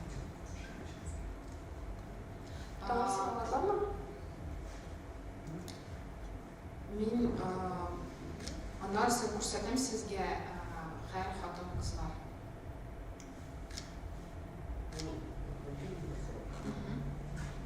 Хатын-қызларға экскурсия дедіңіз, әйме? Ол экскурсияға районнан нашушы хатын-қызларын шақырып боламы? Райондағы активист хатын-қызлары. Көбісі алар районда бар біздің бауырсақ пішірушілер бар, біздің табиблар өзлерінің ішіне тоғры. Аларны да районнан шығарып, қалаға кеттіріп, шу проектларда қатынаштыру мүмкіндігін Татар конгрессы белән, Аккалфак белән бірге қарай алмайсызмы? Шундай бізден Сөйләшергә кирәк. И мин уйлыйм, әйдәгез, төрле районлар бу проект ясыйбыз. Мәсәлән, безнең фикерләр бар, чөнки Фатиха Аитова, мәсәлән, ул бит мәктәбе ачты. Төрле укытучылар аның мәктәптән авылга барып укыттылар. И мәсәлән, без төрле районнар. Мәсәлән, Мөхлисә Бөби бар, без аның турында экскурсияда сүз алып барабыз. Һәм ул Әкерҗе районыннан, мәсәлән, мин уйлыйм, Чистай районыннан да бик күп хатын-кызлар бар иделәр элекеге вакытта. Һәр районда төрле хатын-кызлар бар дип, һәм хәзерге вакытта, һәм үткән вакытта алар турында берәр тикшеренү эшләп, шуңа экскурсия эшләп буладыр дип уйлыйбыз. Сораулар булмаса, дүртенче безнең мисал, без башта музей турында безгә Алина сөйләгән иде, аннары безгә таныш булган экскурсия һәм спектакль турында чаралары Энҗе сөйләде һәм дүртенчесе инде ресторан. Ресторан безнең өчен нәрсә ул? Шул килеп, ашыйбыз, сөйләшәбез, соралашабыз ресторанда. Ләкин безнең өчен ресторан ул шулай ук инструмент. Шул урын белән, шәһәр белән, аның шул урынның үзенчәлеге нәрсәдә, шул ресторан аша шулай сөйләп була минемчә. Һәм шулай ук бу шәһәр үзенчәлеге була, ләкин милли үзенчәлеге, аны үстерүче ресторан шулай була ала. Мәсәлән, хәзерге вакытта милли национальная кухня бик популяр, шулай ук Татарстанда да, Казанда да төрле яңа кафелар, рестораннар ачыла. Һәм бу җәй көнне безнең бер проект иде, бу Институт городских исследований Тамгам проекты. Безгә заказ килде, сөйләгән балык рестораны Кабан күлендә иде. Шул аның концепциясе уйлап чыгарга кирәк иде. Һәм без тарихчылар буларак шул урынга килеп, аның тарихын өйрәндек. Мәсәлән, безнең төрле юнәлешләр бар иде. Мин, мәсәлән, китапханәгә килеп, бик күп китаплар карап чыктым. Кабан күле турында, аның ярларында нәрсә булган, нинди кешеләр яшәгәннәр. Аннары икенче юнәлеш иде. Безнең дине архивларга йөреп барды һәм төрле дела, документларны карап, шул тарихны ачыклады һәм Үшінші біздің юнәліш, біз ояқлар білән шул урынны барып шықтық. Біз шулай бүгін әбеттан соң Пләтәнгә барып, сезнең белән экспедицияга чыгабыз, нәрсә икәнен сез дә белерсегез. Шул экспедиция аша, шул хәзерге вакытта ул урында нәрсә бар һәм біз эшләгән концепцияга нинди мәгълүмат бирә ала хәзерге вакытта шул урын нинди состояниедә инде. Менә безнең берничә юнәлеш иде, аннары бөтен мәгълүматны җыеп, без уйладык шул ресторан концепциясе буенча. Менә мин безнең презентациядан берничә слайд алдым инде. Bu структурасы, төзелеше инде. Бер яктан бу модель идентичности. В первой части Анжелика Михайловна рассказывала про модель идентичности казанской, и она лежит, как правило, в основе многих наших исследований. Мы говорили о ключевом опыте данной территории, об особенностях ландшафта, находится на берегу озера Кабан, и в непосредственной связи с озером, конечно же, вся деятельность развивалась.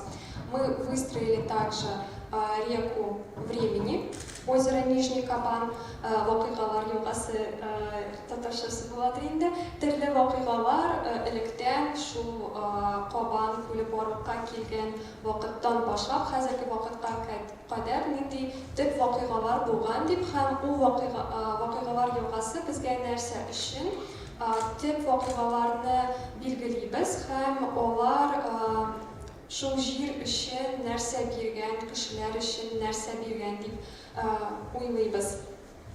Мы также выделили разные виды укладов, характерных для этой территории. И в основном они все были связаны непосредственно с территорией озера Кабан, именно из-за близости к озеру. Также мы посмотрели, какие известные личности здесь жили или какое-то отношение имели к озеру Кабан. И, разумеется, мы нашли в автобиографическом произведении Федора Шаляпина, который вырос у нас в Казани, воспоминания об озере Кабан. И исходя из прочитанного, ул яза мин төрле җирләрдә булдым дип, Адриатик диңгезендә дә, Европада барып чыктым, ләкин ул һаман да искә төшерә, шул әсәрне язганда Кабан күлен ничек алар балык тоттылар, ничек малайлар булганда йөзгәннәр Кабан күлендә һәм Кабан күлен толышларында искә төшерә һаман да.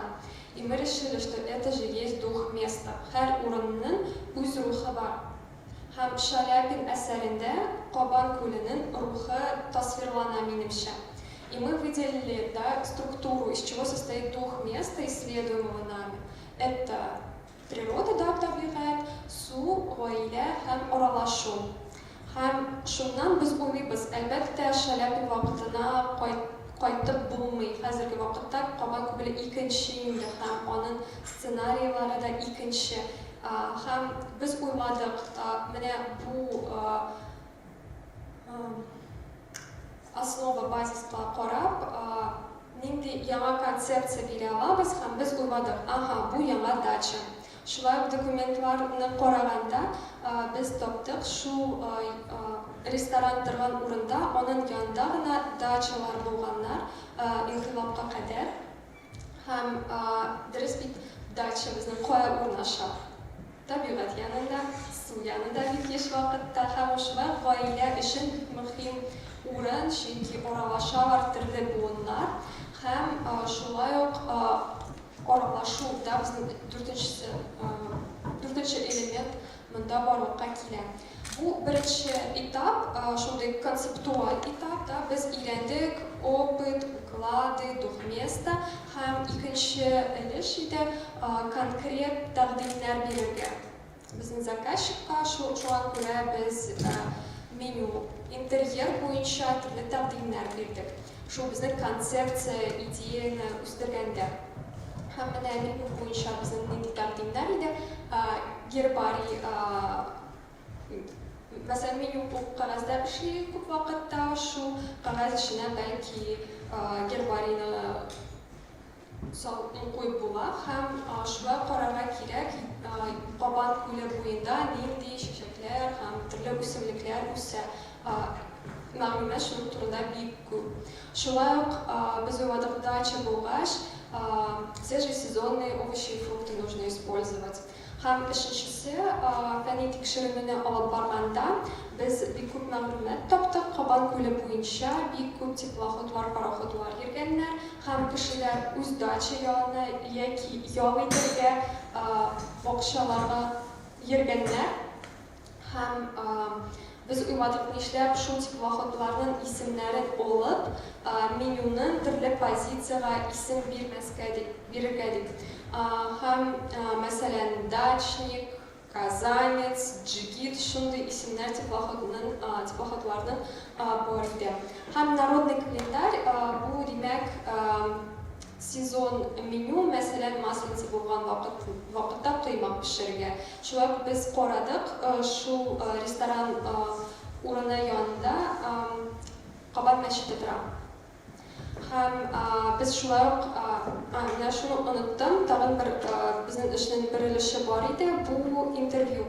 Без шул урында яшәгән кешеләр белән сөйләштек һәм шулай ук Кабан мәчетенең имамына барып, без сорадык, менә шундый ресторан ачылса сезнең янында, сез анда килерсезме, нишләрсез дип, һәм без шулай ук уйладык, хәләл меню булырга тиеш дип бу ресторанда. Чөнки, мәсәлән, ифтарлар уздырырга була. Бу шулай ук бит инде сезонный меню кебек булып чыга инде. Интерьер буенча шулай ук дача белән илһамланып, без төрле фикерләргә килдек. Беренче яктан табигый булырга тиеш материаллар һәм, мәсәлән, хәзерге вакытта бик популяр иске мебель алып, яңарту. Һәм бәлки шулай эшләп була дип уйладык. Төрле канатлар, агачлар шулай ук материал буларак кулланырга була дип. Һәм үлән чәчәкләре инде. Шулай ук тагын бер фикергә килдек. Мәсәлән, шул ресторанның бинасы хәзерге вакытта төзелгән, ресторан әлегә ачылмаган, һәм аның панорамный сток, панорамный окна, тәрәзәләре. Һәм шул панораманың кайсы объект, шул хәзерге панораманың кайбер объектлар безне элекеге вакытка китерә. Мәсәлән, Петцольд заводының башницы, менә өстәге фотографиядә без күрәбез слева труба, которая дымит, а справа это как раз завод Петцольда, пивоваренный, и эта башня, она до сих пор просматривается с противоположного берега озера Кабан, откуда как раз таки открывается вид с нашего ресторана. И это, кстати, стало нам еще такой толчок к тому, чтобы сформулировать, что Петцольд — это своего рода гений места, это тот человек, который открыл этот завод и держал, собственно, там несколько поколений. Вот. Гений места для нас тоже очень такой важный термин, важная концепция, когда мы говорим про модель идентичности, про дух места. Гений места — это связано с этим местом человек, который раскрывает сущность и как-то поддерживает идентичность этого места. И очень заказчики вдохновились этой историей, и они хотели, не знаю, там, найти старые даже рецептуры Петцольда, то пиво, которое они выпускали, чтобы использовать в своем ресторане. Biz uyladık şu panoram tərəzələrdə bəlkə elikəgə obyektlarını sürətlərə, elikəgə panorama kebek bulsun deyib həm çalıştıra alağız. Elikəgə vaqtdan indi obyektlar həm hazırki vaqtdan indi obyektlar var deyib. Şulay uq biz iş alıb barğanda türlü Кабан күлендә элекеге вакытта төрле чаралар үткәннәр һәм шулар кешеләр төрле эш эшләгән һәм бер яктан спорт мәйданчыгы булды Кабан күле, мәсәлән, кыш көне Шаляпинда яза элекеге вакыттан бер яктан татарлар иске татар бистәсеннән, яңа татар бистәсеннән килә иделәр. Бу яктан Сукон бистәсеннән кешеләр килә иде һәм сугышалар иде. Первые бои на озере Кабан в Казани происходили. Стенка на стенку, разные свободы на льду озера. на льду озера Кабан соревновались. Причем это было не просто как там уличные какие-то группировки, то, что было, да, там 80-е и 90-е, а это было поставлено на такую профессиональную ноту, потому что были купцы из русской и с татарской стороны, которые финансировали. То есть это реально был такой бокс. Они находили там, выращивали лучших борцов, и считалось, что это очень классно, там, если от какой-то слободы победит. Вот, также было очень много спортивных, мы говорим, это водных сценариев, это связано в советское время с байдарками, с лодками. И учитывая, что рядом там до сих пор есть спортивные объекты, мужчины приезжают и, не знаю, там гоняют футбол, да, неподалеку от предполагаемого места для нашего ресторана, вот, мы решили, что этот спортивный сценарий нужно тоже поддерживать, и можно, например, в ресторане проводить разные встречи. То есть ресторан может быть, да, вот оралашу, да, общение, мы говорили, очень важно, ресторан может быть также и местом встречи. Ну и также у нас были конкретные предложения по музыке по этому ресторану.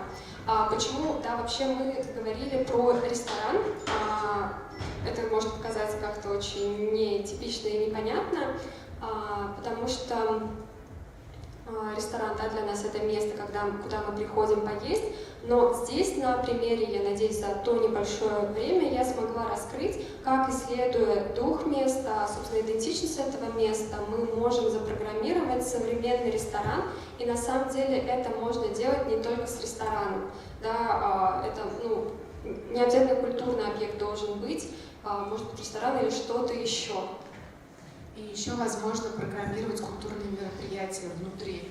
То есть получается, что вы не только приходите туда и узнаете историю, исходя из того, что вы видите на стенах, например, или в концепции ресторана, хотя это тоже является историей культуры. И вообще еда – это такой вход для понимания культуры другого народа. И в этом смысле я предлагаю максимально широко вообще смотреть на то, что вас окружает, и воспринимать все как культуру.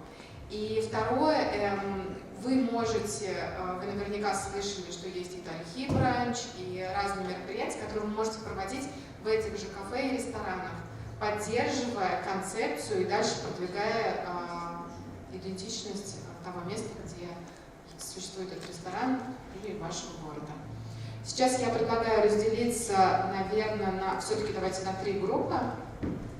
У нас есть столы, получается, 2 с той стороны, второй стол сейчас мы скажем, по какому принципу мы уже и 1 с той стороны. У нас, посмотрите, вот у нас единственное мероприятие, экскурсию мы объединим. Мы думали, что у вас будет чуть больше, вот, поэтому если вы себя увидели, ну, вот, в какой-то группе, то есть это не случайно.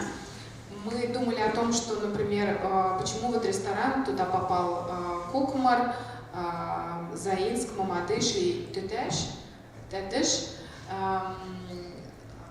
потому что, ну, в части из этих городов мы были, и там было бы очень интересно раскрыть вот эту тему культуры и кухни. Если вдруг кто-то себя здесь не увидел, есть такие. Вы можете, да, Казань мы специально никуда, мы считаем, что Казань будет думать про Татарстан. Вот, поэтому, соответственно, ну, кто не попал, вы можете, исходя из того, что здесь есть какие-то темы, чтобы вам интереснее было продвигать в вашем городе. Каждый стол у нас соответствует определенному направлению. У нас есть музей, есть таблички на каждом столе. Сейчас не помню, за каким столом какая табличка, но можно будет подойти, я потом объявлю где что. А за одним столом у нас музей, за другим столом экскурсии, мероприятия вместе, и за третьим у нас ресторан. По-моему, ресторан с этой стороны. Поднимите, пожалуйста, руки, кто себя... Вот давайте мы просто произнесем. Музей. Есть здесь люди, которые попали в музей? 2 человека, 3 человека. Так, хорошо. Кто попал в мероприятие и экскурсии? Так, 1 только человек. И в ресторан кто попал? Ага. Вот отлично. Группа ресторан сформирована, ну, если вы хотите этим, ну, как бы заниматься. А все остальные, кроме ресторана, можете выбирать. И здесь на самом деле у нас по 4 города для каждого направления. Мы не предлагаем думать про каждый город. Вам нужно будет просто определиться внутри группы, какой город вы выберете. Потом мы дадим уже задание, что же мы будем с этим городом и направлением делать.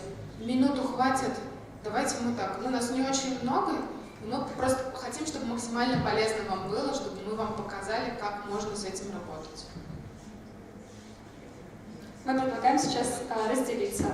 Рестораны, получается, за этот стол. Можете взять ручки, вам понадобятся, стулья. Один стол у нас переезжает в центр, и это стол Шаровархам экскурсия. А третий стол музей, получается, ближе к двери. Вот, пожалуйста, кто хочет по географическому принципу или по направлению определиться, пожалуйста, занимайте столы.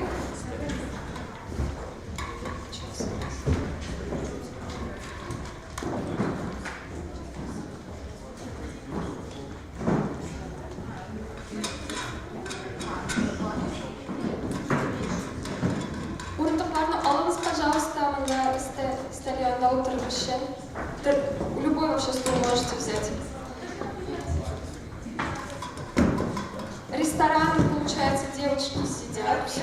Здесь мероприятие экскурсии и музей. Для вашего удобства вы можете взять стулья.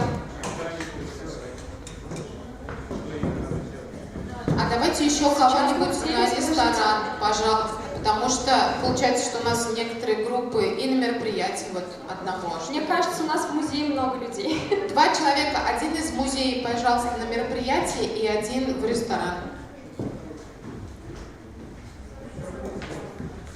Мы сейчас задание дадим. Мы сначала делимся на группы, а потом будет дано задание.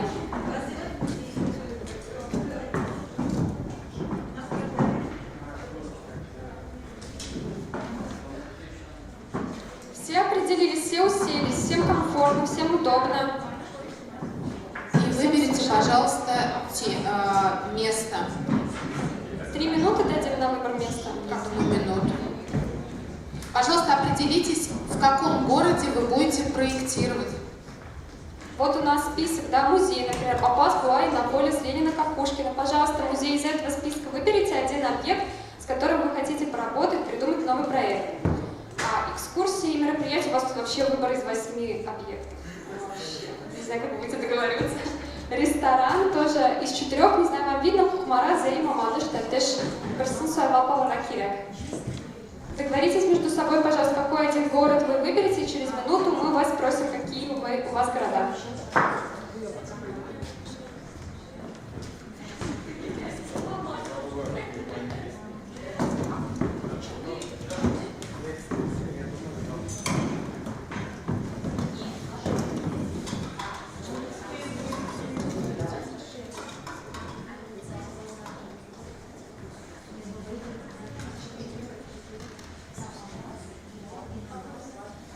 Пожалуйста, наденьте все маски.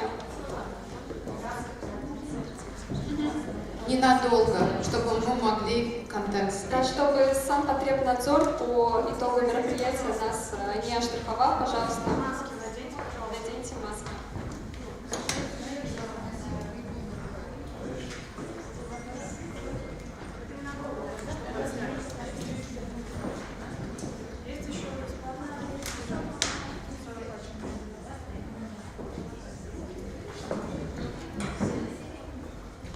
Музей, скажите, пожалуйста, вы выбрали город?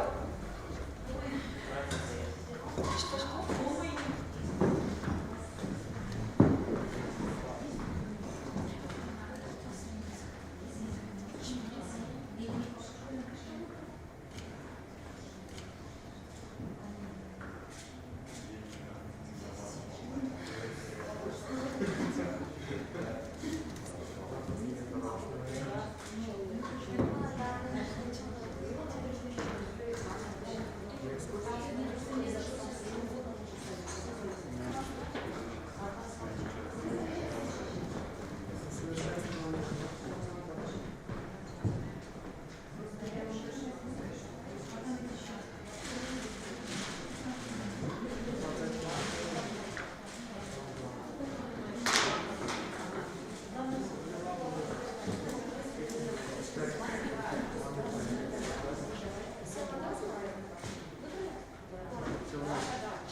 конкурсе определились Набережные Челны.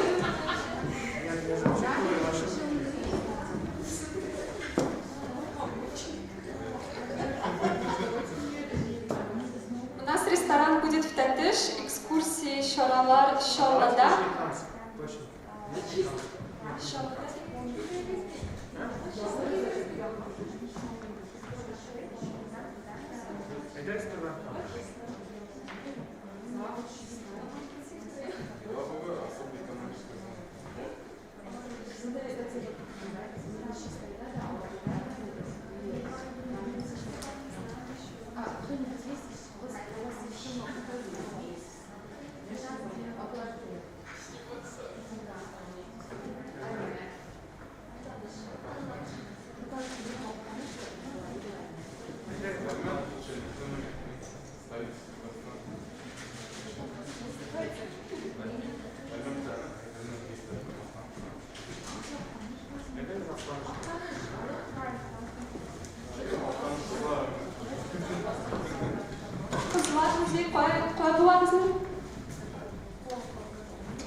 Ленина Кокушкина. Так, Шора.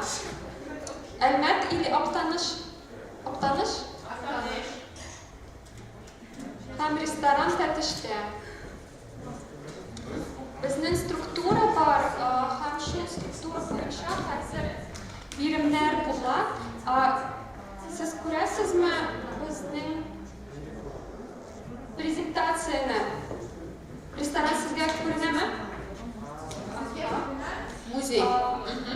Masalan, biror proyektni yasaganda yoki grantga заявка berganda у нас есть структура, по которой мы заполняем. И можно себе как раз подумать, да, по поводу структуры будущего проекта. Мы определились с местом и с направлением. А сейчас по этим вопросам мы предлагаем вам подумать. У вас на столах есть листочки в 2 экземплярах. И там как раз вся эта структура, она повторяется. Hozirgi vaqtda har gruppa, har turkum biz sizga taqdim etamiz o'yinlarga. Birinchidan, masalan, bizning Shora Oqtonishda bo'lsa, biror problema qo'yib, restoran Tatishda shu biror problema qo'yib, proyektning tip problemasi. Masalan, bizning Tatar xotin-qizlar dunyosi proyekti bor. Tip problemasi narsadan ishlab eski Tatar bistasida erlar turida g'ina so'z olib boriladi. Biz shuning turida xotin-qizlar turida siylaymiz. Bu problema, demak, gender yog'idan biz qaraymiz. Ham masalan, restoran Tatishda nindi problemaga основа izlashlar bo'ladi. Shu Oqtonishda Shora ishlasak nindi problema ko'p bo'ladi. Ham shu muzeyda Lenina Kокушкинada ishlagan vaqtda nindi problema ko'p bo'ladi. Onlara bizim ikinci yo'nalish maqsad ham burishlar belgili, да, цели и задачи вашего проекта. Третье – это уже актуальность и востребованность. Да, тут можно подумать о том, кто ваша аудитория. Üçüncüsü, uzunçeliklilik hem unikальность. Bu sizin Tatish, Oqtonish ham Lenina Kокушкина o'rinlarining o'zinchaligi narsada, ham shu muzey, restoran yoki Shora osha nechuk u o'zinchalikni oshiqlab bo'ladi demak. Четвертый – тезелеш ham odamlar, структура и этапы работы, когда вы определили проблему, актуальность, поставили цели, задачи, подчеркнули особенности, актуальность, уникальность этого места, мы можем уже запланировать работу, да, по этапам. Понятно, что сейчас у нас такое первое приближение, это нужно потратить сутки, чтобы все это сформулировать, пока у нас первое приближение. Ham sonrası okşa alu, shu proyektni ishlari shaqoyan okşa olib bo'ladi. Bir yoqdan balki byudjet organizatsiya bo'lsa, byudjetdan okshasirab bo'ladi. Balki grant yozib bo'ladi. Shuning turida o'ylab olamiz hozir. Или у собственника спросить, как в случае, например, с рестораном. Sponsor topilgan. Anlayışlimi, yo'qmi? So'rovlar bo'lsa bergis. Biz kelamiz. Мы будем подходить к каждому столу, если что нужно помогать отвечать на вопросы, может помочь.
актуальным.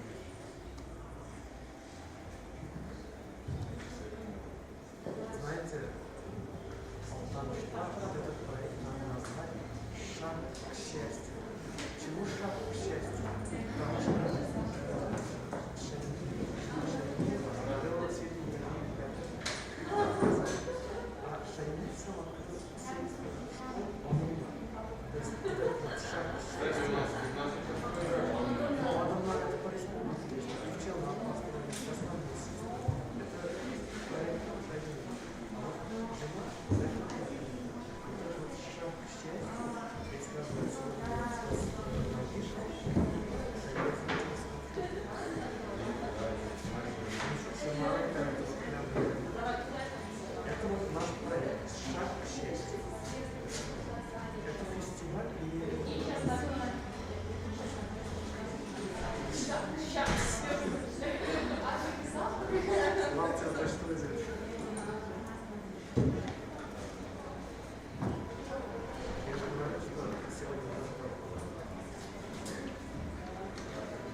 Thank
you.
Уважаемые участники, катнашучылар, шу 2-3 минут һәм презентацияларны башлыйбыз.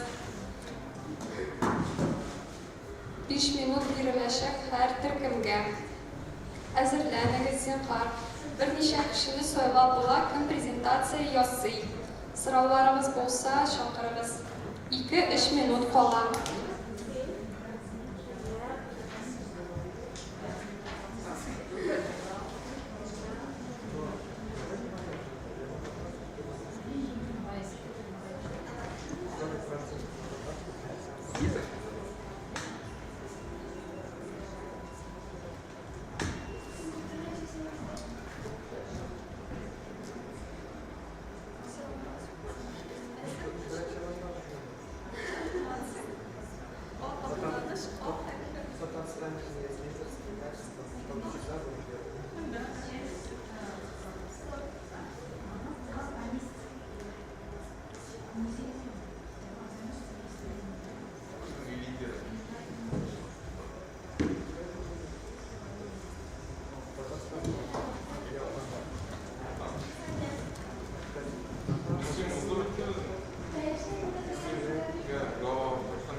Biz hozir boshlaymiz. O'rtada o'tirgan komanda uchun mana shu bu istalni mana shu yoqqa ko'tarib olsangiz, пожалуйста. Bu o'rinda prezentatsiya hazırlıyorsunuz, rahmat.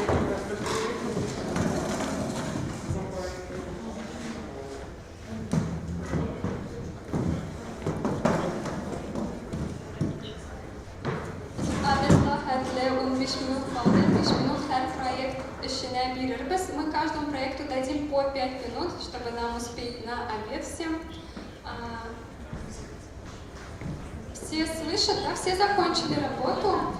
У нас вызвались первыми Октаныш по шоралар мероприятия. Sizden kim була? Кто будет от вас? можете выйти все вместе и передавать микрофон, кто будет говорить. Пожалуйста, внимательно слушаем друг друга. Вы можете задавать друг другу другие команды, Автонашу. Можно задавать вопросы. Ну что, начнем, наверное, с названия. Наш проект называется «Шаг к счастью». Почему он так называется, сейчас скажем.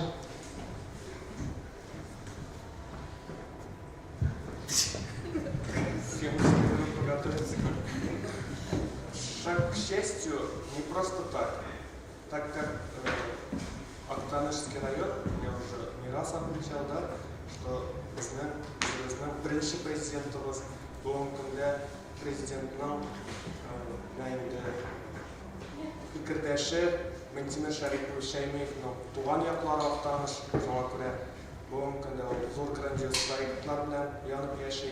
Адымнар мәктәбе, шуның бер ачык мисалы Татарстан буенча төзелтелгән бик күп төрләрдә балаларны яңа дәрәҗәгә чыгарып торган мәктәпләрнең берсе. Менә инде вакытында Ментимир Шариповичның хатыны бәхетле кибетенең менә шу кибетләрен ачкан иде. Сеть магазинов бәхетле. Birazdan Ментимир Шарипович Адымнар мәктәбен ачты. Шуңа күрә безнең проектыбыз атыла «Путь к счастью». Шаг к счастью, шаг к счастью. Ну что, наша основная аудитория – это, конечно же, молодежь. Поэтому мы хотим организовать грандиозный фестиваль, и будет большой квест после этого фестиваля. Цели, которые мы преследуем – это объединение молодежи по средствам взаимодействия. Задача – это площадку организовать для фестиваля, чтобы молодежь оставалась на родной земле, чтобы не уезжала, да? Дальше мы сформулировали проблемы. Первая из таких проблем – нет молодежных объектов. Вот, нужно будет организовать. Потом вторая проблема – это преемственность поколений без молодежи.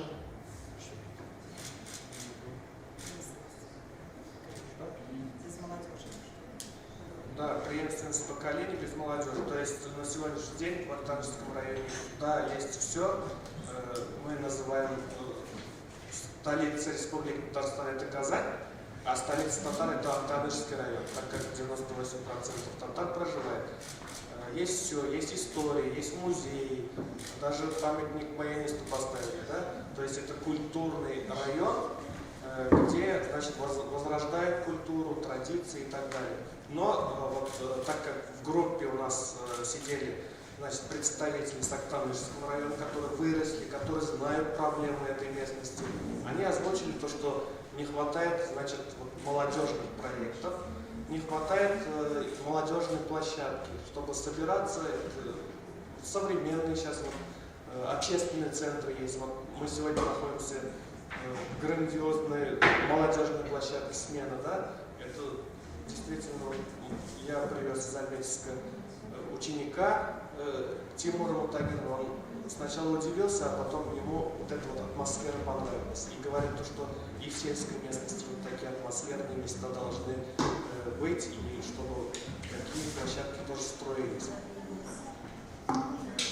Планируем проводить наше мероприятие «Сквер Актаныш». То есть основу взять финансирование, мы не будем прыгать, да, выше головы. Сначала Министерство культуры, хотели обратиться, потом Министерство образования и благотворительные фонды. К нефтяникам, наверное, да? Вот.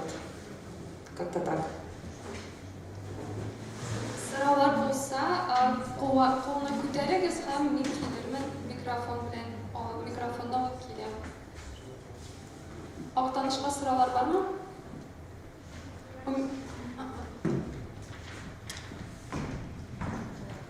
Яшьләр өчен урын. Вот это будет место больше же для развлечения молодежи. А есть ли в Актанышском районе именно работа? Потому что молодежь сначала нуждается в работе, а потом уже работой. Ну, то есть там у нас на базе этого сквера как раз мы планируем организовать какие-нибудь интересные проекты.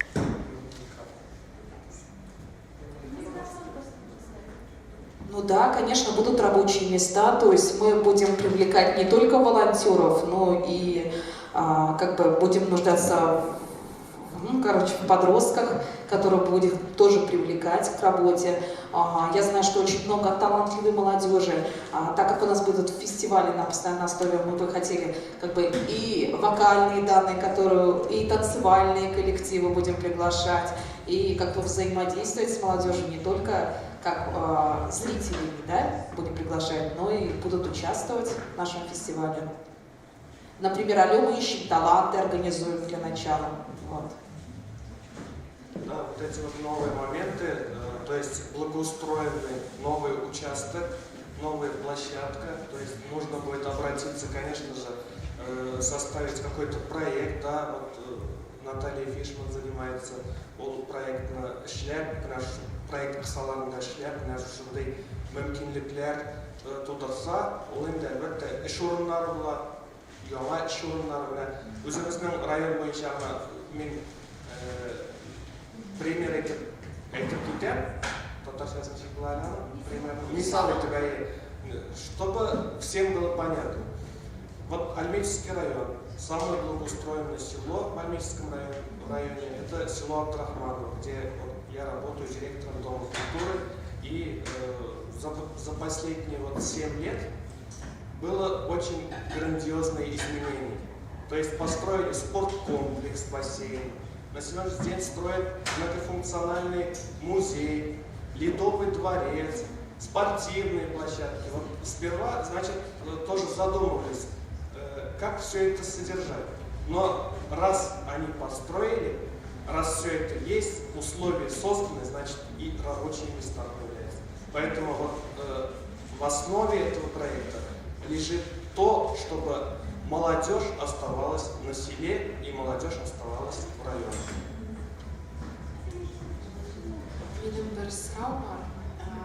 В чем особенность? То есть вот проект очень хороший. Почему это именно в этом месте, а не в каком-то другом? Вот в предыдущих презентациях мы говорили об особенностях каждого места, о регионе и о вообще локальной идентичности. А в данном случае, что в проекте будет продвигать, чтобы я понимала, что bu Апас, bu Мара Тугели или Тәтеш? Дұрыс айттыңыз, біз сіздің лекцияны тыңдағанда мен анализлап отырдым. Бұл бек мөһим әйбер, энергетикасын мында енді бек ассызыкларга керек. Аның энергетикасы шушы җирлекнең ниндидер төп дан тоткан мизгелләрен, инструментларын ачыкларга керек. Biz endi Актаныш районунан булмагач төгәл җавап бирә алмыйбыз, ләкин Актаныш районунан утырган безнең яшьләребез алар инде аңлатып китерделәр. Монда инде без басым ясаган идек, язганда. Я могу сказать, у нас идет понижение молодежи, количество молодежи у нас каждым годом, поэтому у нас этот вопрос актуален.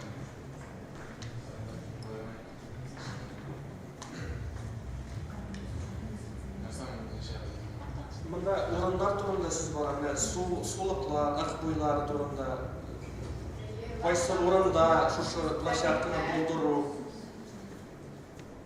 сулык дип әйткәндә Мына особенно бүтән нәрсә безнең благоприятный условиялар, шул урман, сулыклар ягына да байны. Әмма ләкин молодежный объектлар юк безнең. Шуңа күрә бу актуаль тема инде. Шуңа күрә урыны мен җавап бирәм инде бу сорауга. Урыны аның менә шушы безнең анда мин бер-ике генә барып кайтканым бар, танышып ул район белән. Димәк, центрда, анда центр, анда бөтен шулай ук ниләр скверлар да бар, памятниклар да бар, архитектура бик матур каралган. Шуның дәвамында бар бушлык. Менә шуның дәвамы итеп шушы буш урынга ясалган. Тикшерү әлбәттә. Сұрауым бар. Вы хотите привлечь молодежь, а за счет чего, как вы ее будете привлекать, чтобы она пришла на ваш фестиваль? Монда безнең төп направление бар, шулай ул да булса, инновацион технологиялар аркылы, интернет аркылы менә шушы проект турында сөйләргә. Һәм инде шулай без аны ассызыклабыздык. Фестивальне үткәрәбез икән, иң беренчеләрдән булып, әлбәттә, Татар камерасы каршында оешкан Татфорумның акыл Алексей Шақыраған. Не үшін дегенде, сізде бар инструментлар, сізде бар мәғлумат, фикірлер, мен башқа аудиторияны көрмеймін. Сіз ең біріншілерден болып ұшы яшьләр сарайын көтеріп, әменді өздеріңіздің хайыр фатихаларыңызды бересіз деп шанып қаламыз. Рахмет. Сұраулар бар ма тағы? Сұраулар қалмағаш. İhtibarınız için rahmet. Sizге рахмет. Кім екінші була? Ресторан турында, яки музей турында тыңлайбыз қазір? Мен қазір музейне алайса шақырам. Бұрын екінші болып. Әзірмішіңіз? Біз әзір. Ресторан, аха.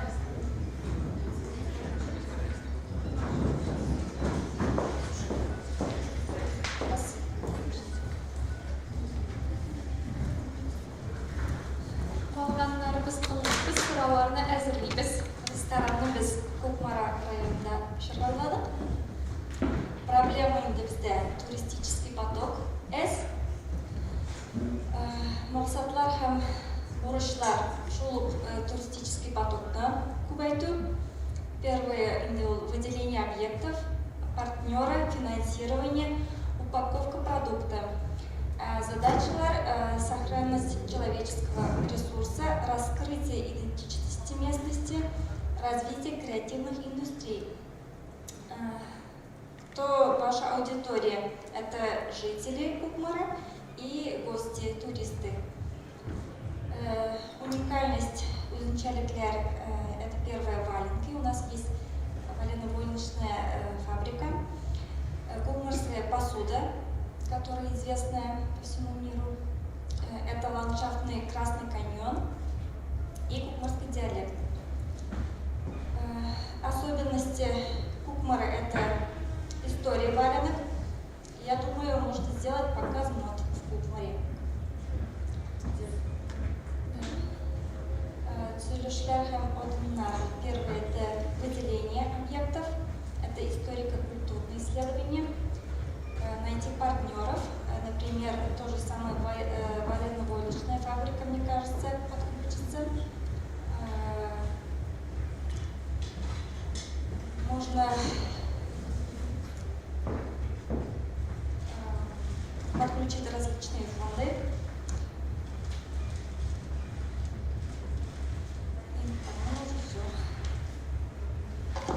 Я себе представила уже меню из бойлов в этом ресторане. Саралар парма.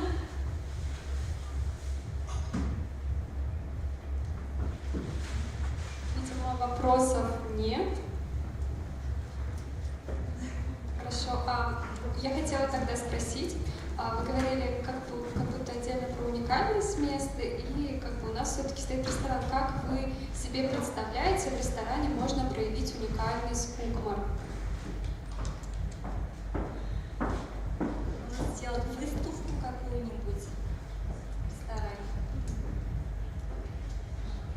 Развесить картины.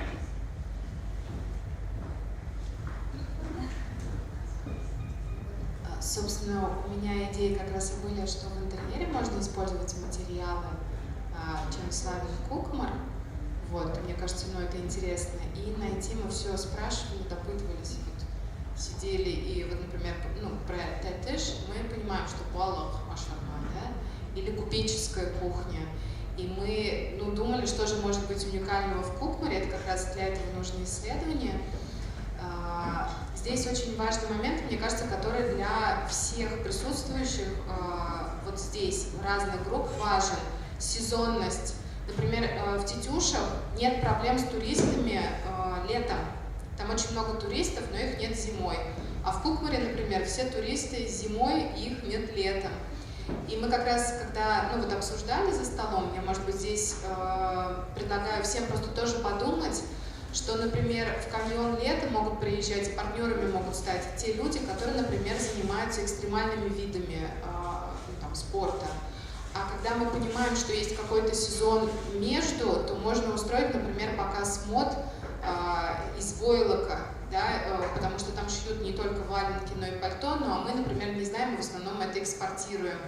И я про то, чтобы в Татарстане, не только в Татарстане, центром была не только Казань, а чтобы мы, например, знали, для чего нам ехать в Кукмар или в Апастово, или, я не знаю, в Челны, или в Тетюши, что мы там получим и за какими ощущениями, чтобы мы представляли себе. Я очень хочу понять, чем пахнет, например, да, Кукмары, да, потому что я знаю, чем пахнет каждый уголок, который мы исследуем в Казани, и каждый из них пахнет по-разному, и часть воспоминаний нас уходит, например, в детство, там, я не знаю, в студенчество, и в ту или иную культуру.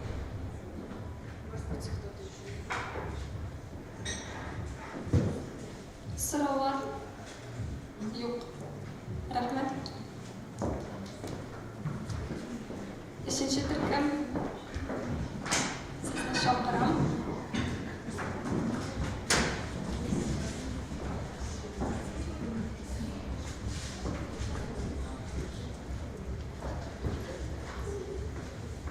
Добрый день. Мы хотели бы представить свой проект, свой продукт в городе Ленина-Катушкина, деревня, но некогда это был бы небольшой уездный городок, и мы хотели бы популяризировать данный городок. Ну, хорошо, перейдем, прежде чем ставить цели, мы должны как-то перейти к проблеме. Проблема самой деревни в том, что она обладает, конечно, своим богатым потенциалом. Тут и своя природа, и что еще?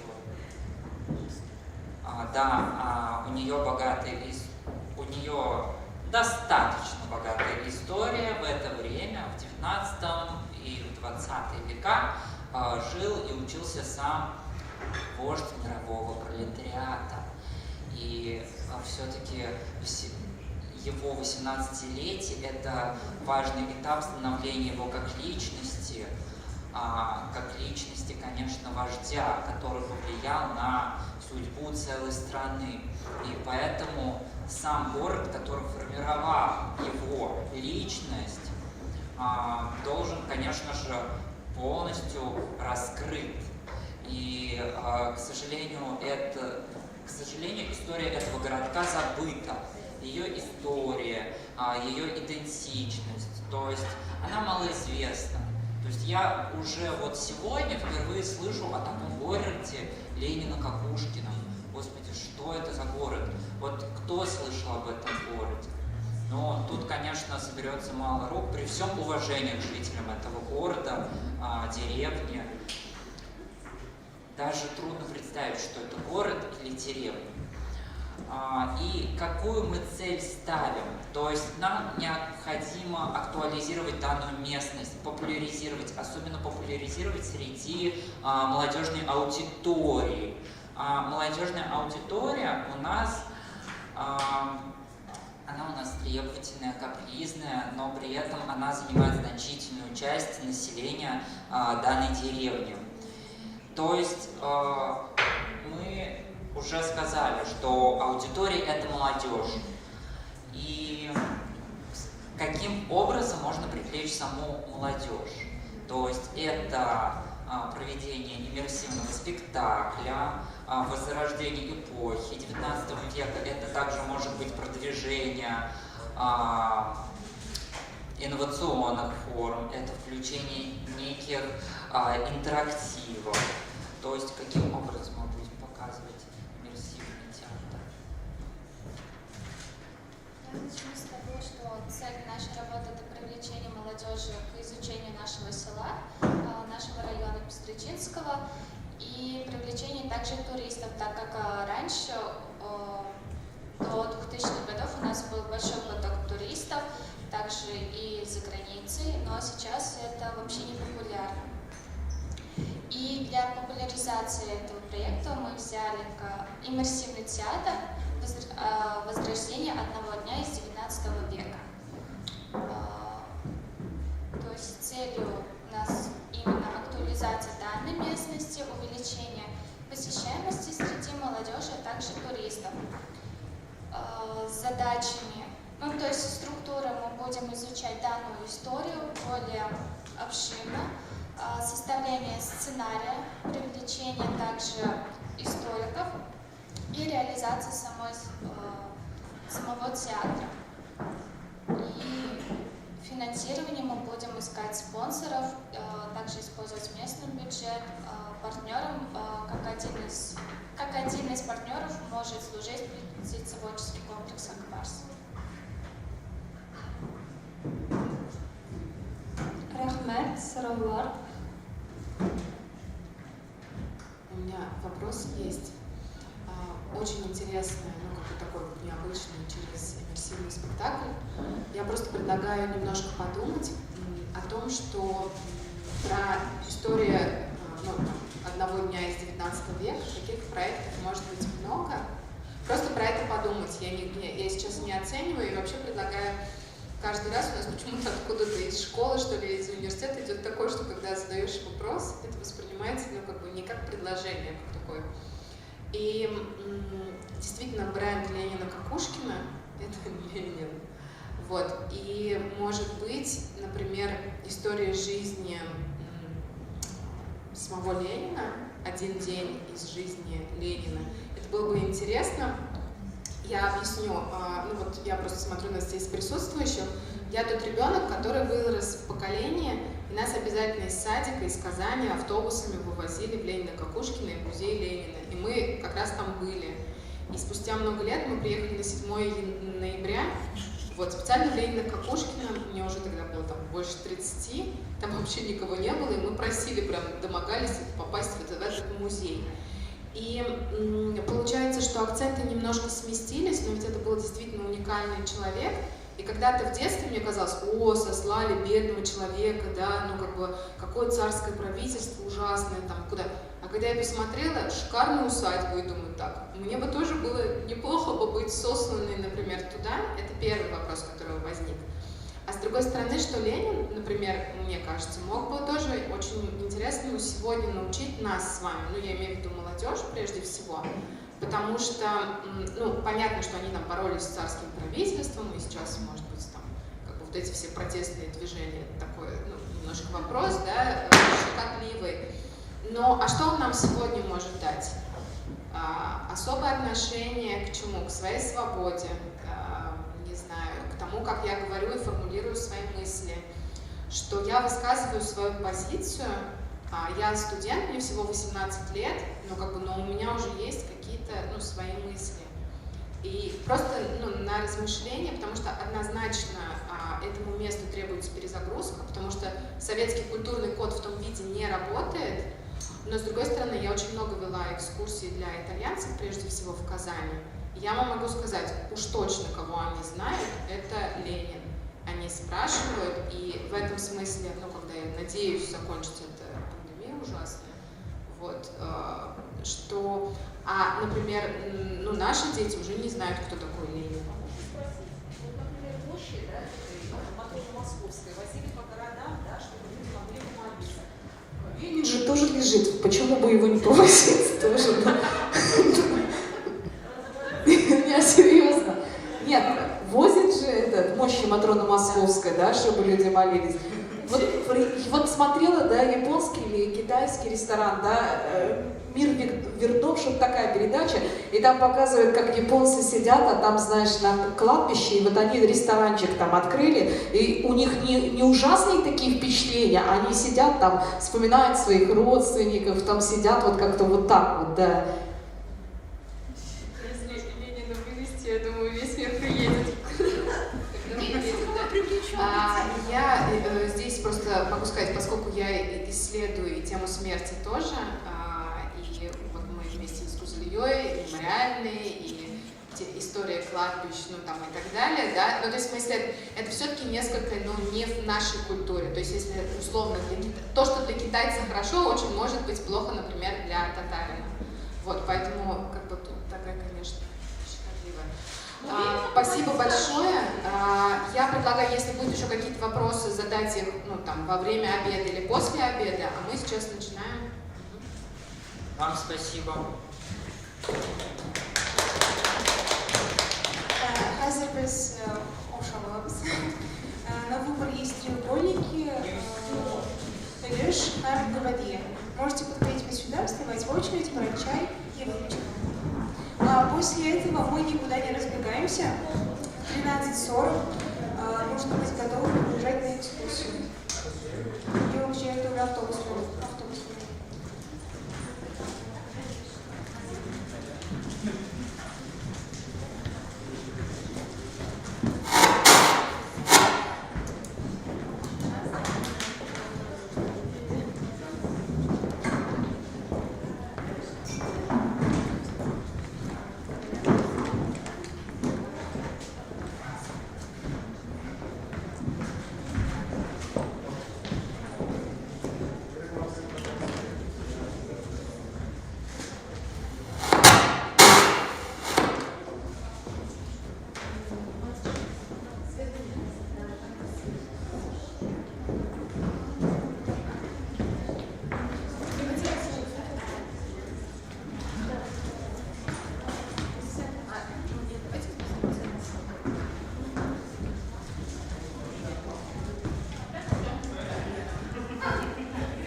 Тонарга әсия катасы бар инде балалар.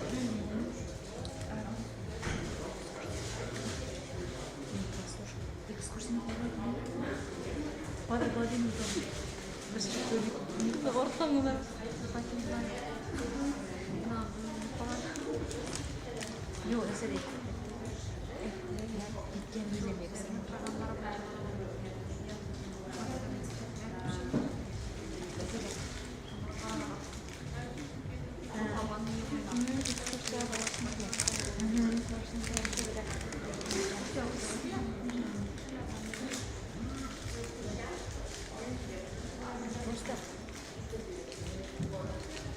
Мен музей эшләмәгән, музей эшләмәгән.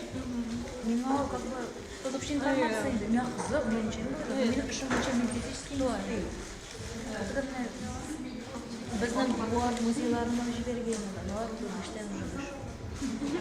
Бөтен җирдә шулай. Дәвә, менә файдалы булыр. Мин бер форумга бардым. Тоже, короче, не по мне это было. Надо бизнесменнарга нерге файдалы. Мне какой бизнесмен? Әйтмәгез. Кибрада бардым. Да.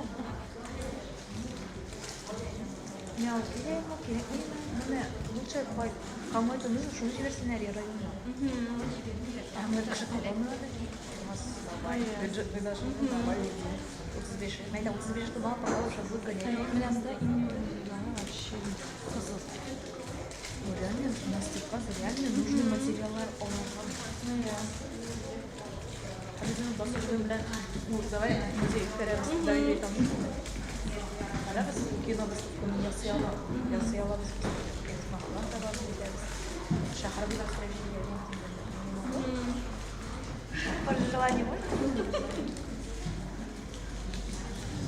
Если будет желание, хорошо оплачивать. Шу-шу, там да. Она с нами дискуссия, да? Там все выйдет. Да.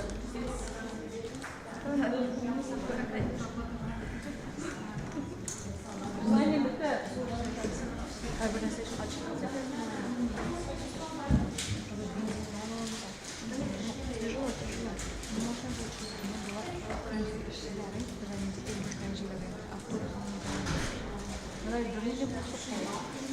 Востребован искусство. Еще прям жердем нашу прям кабасына кетсем, наверное, будет опять строился. Не да. Например, ассамблея дружбы народа. Я создала ассамблею дружбы народа. Я тоже видела. Тоже захожу жердем. Ну, говорите ему. Ну, кида была достаточно зачем вообще. Она чувашский фольклор бар, кида на барстве. Ну, нет. Тоже говорите. Нашу айтырып, музей ванитин.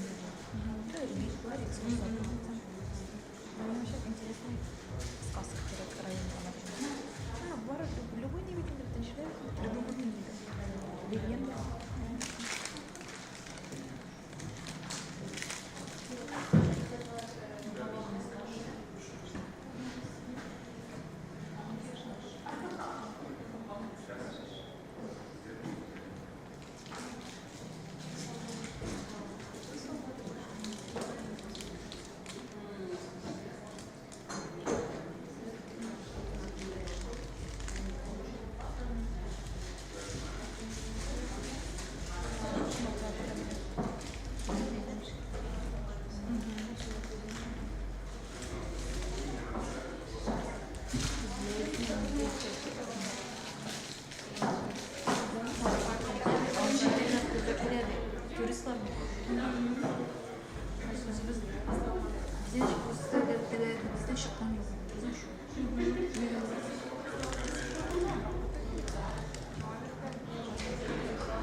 Она иногда потребли на место ничего. А я вот семейным боксом шаг один. Да, при этом им говорили, вы прибыли на место имени. ушел что-то и в итоге основной кырдыган обратно. Меня прям ошибка. Это дубль последний.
hozir 13 menda asir bo'lib turib bizga kiyinib agarda kun musobalarga borasiz kiysa oz qolishasiz ham unga borasiz.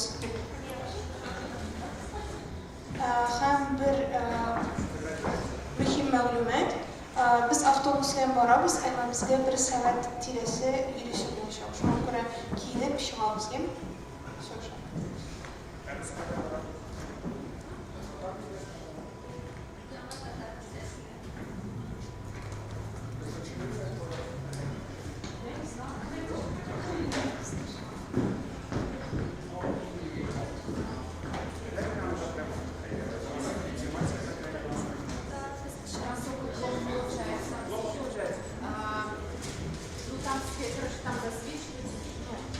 свет так падает, лучше он на фоне стены, потому что там, знаете, как темно, глаза.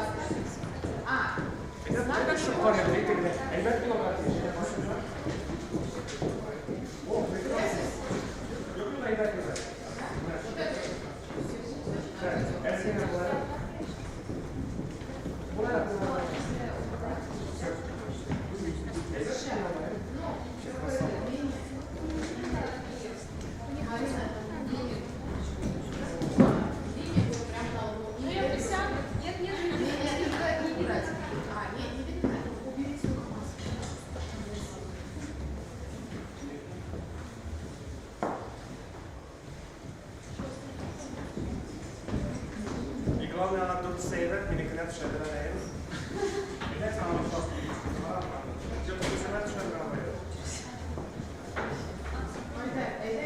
Это не следующее взятие.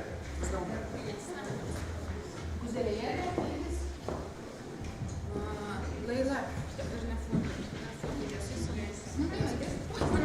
Создали бы знам основная экскурсия корректация. А без этого лего на тот раз.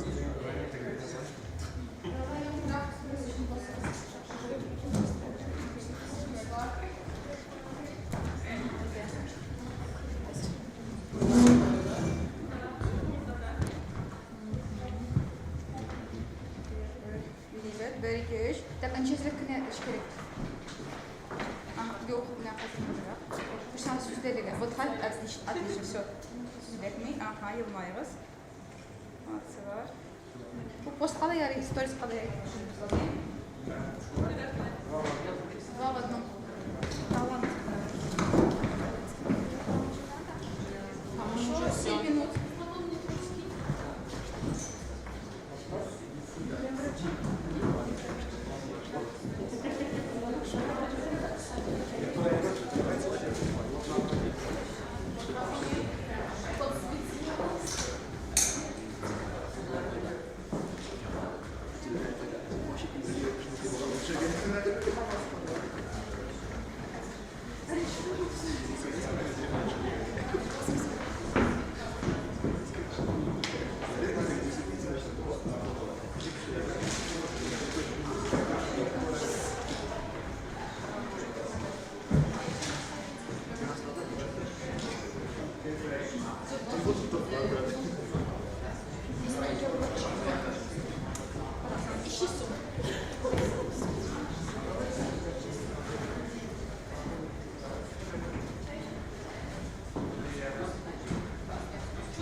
Нет, поднимемся.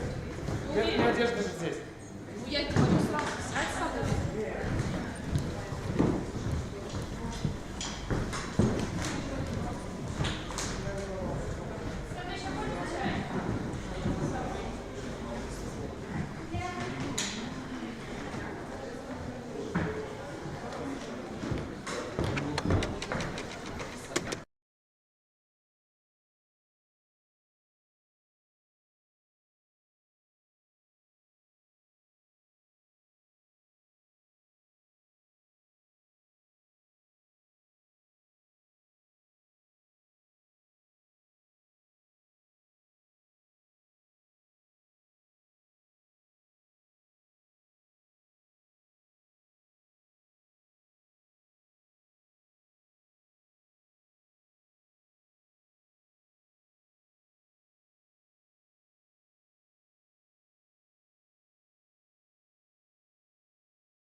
профессиональных и общественных. Я занимаюсь именно проектами, связанными с историей, с архитектурой Екатеринбурга, с памятниками, с татарским следом. И как раз вот уже третий год продвигаю проект «Татарская слобода» Екатеринбурга. Расскажу историю становления и, естественно, про сам проект подробнее. С чего все началось? Про особняк Миллера я услышал первый раз в 2018 году в новостях, вообще из не татарских источников, о том, что собирается отобрать у мусульман объект культурного наследия, потому что он там уже 20 лет стоит. Но этот вопрос был решен, то есть нашлась группа меценатов татар, мусульман в Екатеринбурге, разработали концепцию и, соответственно, начали заниматься домом. Вот очень коротко об истории дома. Он был в 19 веке построен, и одним из первых владельцев был статский советник Миллер. Потом в 20-х годах, ближе к 20-м годам к революции, естественно, все дворяне и богатые люди, им пришлось, их ушли, так сказать, из России. И в 20-х годах передали татаро-башкирской общине.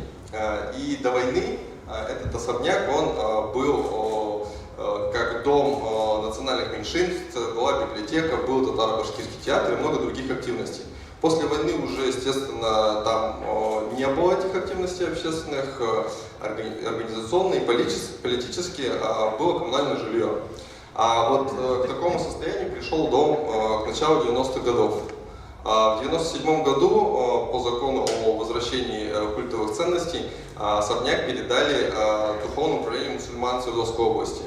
И примерно 20 лет он стоял вот так вот, разрушался, ввиду что не было финансовых возможностей, организационных моментов. И, соответственно, и возник вопрос, что с ним дальше делать. Вот, получается, это 19 год, к этому времени уже был разработан проект консервации, и мы планировали уже начать им заниматься. Я включился в проект, когда увидел, что Духовное управление мусульман довольно консервативная структура, которая там мечеть не собирается открывать, но культурный центр, он видится как такое полузакрытое пространство, и мне хотелось, и с членами рабочей группы я был единодушен, открыть городу этот проект, чтобы это был татарский или мусульманский культурный центр, но именно не с религиозной точки зрения, чтобы любой человек мог войти туда, хоть какое-то пространство, чтобы там было открытое. Вот. И я начал заниматься, завел соцсети, и первой, так сказать, презентация этого проекта была на очень глобальном и креативном мероприятии «Ночь городских инициатив». Проходил он не в ДК, не в Татарском культурном центре, а в Ельцин-центре. То есть это, как я считаю, аналог Национальной библиотеки Казанской, да, то есть где у нас только там музей, а здесь библиотека. Соответственно, это креативное пространство, в котором проводятся самые какие-то движовые мероприятия. Кроме особняка Миллера, мы уже тогда в контекст вписывали соседствующие рядом дома знаменитых уральских и екатеринбургских купцов Агафуровых. То есть сохранилось два дома. Это вот где сейчас получается постпредство и дом музея Агафуровых. Если будете в Екатеринбурге, естественно, и эти дома, и Татарскую слободу с удовольствием покажу. Это находится в самом центре города, вот площадь 1905 года, главный проспект, то есть это такой тихий центр сохранившийся. У этих домов тоже очень большая история сохранения, про которую сегодня подробно не буду. И уже тогда мы упаковывали это в Татарскую слободу Екатеринбурга. То есть цель была поставлена к 23 году, к 300-летию Екатеринбурга, создать такой культурный, туристический и урбанистический проект. В рамках Ночи городских инициатив, для меня было это очень неожиданно, мы стали лидерами в направлении сохранения идентичности. Второй лидер, с которым мы поделили это первое место, был Том Сойер Фест, который известен на всю Россию, а мы первый раз выступили и не с каким-то глобальным проектом, а с особняком Миллера. То есть нас поддержали, там было маленькое финансовое вознаграждение и спонсор, соответственно, в первую очередь своими связями и проектными данными готовы были поделиться. Меня, естественно, поддерживали местные татары, это только часть, это было очень важно, потому что татарское сообщество, оно развивается во всех направлениях, но, к сожалению, больше в таких развлекательных, концертных, сабантуйных и так далее. А именно, что касается истории, архитектуры, более гуманитарных проектов, это не всегда и не всем, мягко говоря, интересно. Но хотя бы поддержка такая, так сказать, эмоциональная, она была. Также этот проект помог выйти на городские сообщества, то есть так называемые горизонтальные связи. Это мы, как считаем, наше сообщество урбанистическое Екатеринбурга, я думаю, здесь со мной согласятся, это намного эффективнее. То есть в городе много проектов и архитектурных, и социальных, и благотворительных. Это в основном креативная молодежь, с которыми мы там познакомились, и которым это иной раз даже интереснее русским, чем татарскому сообществу. Потому что проект, он не только национальный, он еще и архитектурно-исторический в плане развития городской среды. Так, что у нас с кликером? Переключается.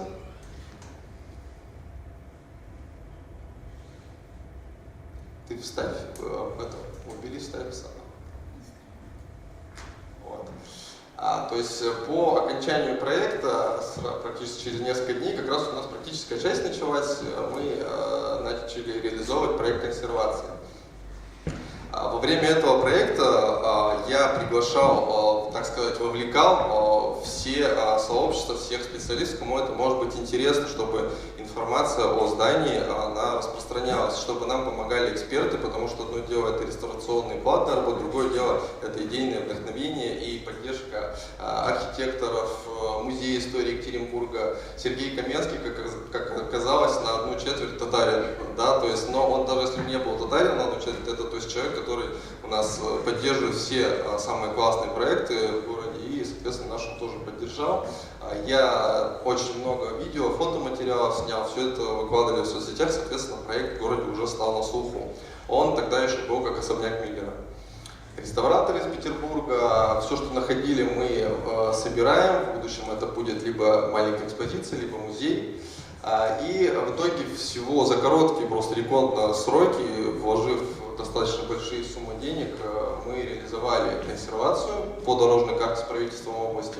То есть накрыли крышей, то есть это не только вот сверху, да, кто немножко в строительстве понимает, это и стропила, и новые выстраивания стен и так далее, и так далее. То есть у нас особняк стал уже надежно скрыт от осадков, от снега, от других дел, которые могут его продолжать разрушать. Дальше, значит, в сентябре мы расширили проект на федеральный уровень, когда нас и другие, конечно, города уже знали. К нам приехал Всероссийский форум краеведов, то есть он был в Томске, но предварительно согласовав, они специально на поезде большой командой остановились у нас и, соответственно, провели мини-форум в Екатеринбурге. Я показал и особняк Миллера, и нашу татарскую свободу. Дальше следующий этап расширения проекта состоялся на тоже стартапе, но таком глобальном стартапе Екатеринбурга «Школа наследия». То есть в рамках этой школы наследия я презентовал уже концепцию особняк Миллера и татарская свобода Екатеринбурга. Она у нас возникла не на пустом месте, не из двух домов. В 19 веке весь этот квартал и те зеленые кружочки, которые здесь есть, и вот красная это молельня, у нас до революции, там, до 80-х годов 20 века не было мечети. Это все был татарский квартал или, как мы называем, махаля. Даже вот эта часть, это только процентов, наверное, 30-40 из того, что есть, потому что с архивами из-за пандемии 2 года уже мы нормально не можем работать. Но на самом деле здесь очень много было домов, костяк из которых составлял усадьбы Агафоровых купцов, которых я уже упоминал. Они покупали дома своим приказчикам, помогали другим предпринимателям покупать здесь дома, и, соответственно, этот квартал можно полноценно называть татарским. И причем татарским он начали называть уже историки, которые копали архивы, начиная с 90-х годов 20 века. И очень многие материалы, статьи сейчас нахожу именно от сотрудников краеведческих музеев там, и так далее. То есть это не выдумка национальных татар, это именно данность, с которой надо считаться. Династию Агафуровых основал Хисамиддин. Он приехал с Татарстана, был крестьянином, здесь отслужил, в звании унтер-офицера он уволился и потихоньку начал торговать на главной площади. И, соответственно, ему начал сначала старший сын помогать, который уже тогда родился, потом семья расширялась, и, соответственно, стал такой семейный бизнес.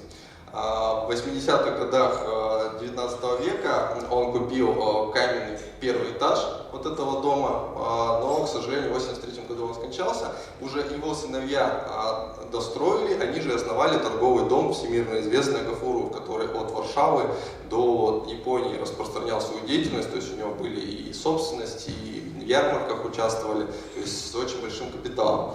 Дом называется Дандина Гафурова, это средний сын, потому что, в принципе, его семья больше там жила, поэтому так называем.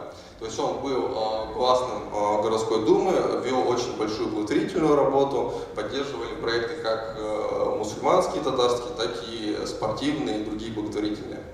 Сейчас здесь постоянно представительство Республики Татарстан, с 1996 года оно находится в собственности у области, но Татарстан арендует, и несколько лет было соглашение, вместо аренды Татарстан взялся отреставрировать в очередной раз, это уже будет третья реставрация, соответственно, я думаю, что 300-летию, надеюсь, фасад, который сейчас вот видно, не видно, издалека, не знаю, он обшарпанный, первый этап прошел, соответственно, внутренний фундамент, каркас, кровли, все это усилие осталось привести в красивый и нарядный вид фасад. То есть это один из любимых домов екатеринбуржцев, это архитектор Бютель, он хоть и русский, но построен, как вы видите, в таком восточном стиле. Он сохранился, о чем есть очень тоже большая интересная история, уцелел от пожаров и так далее.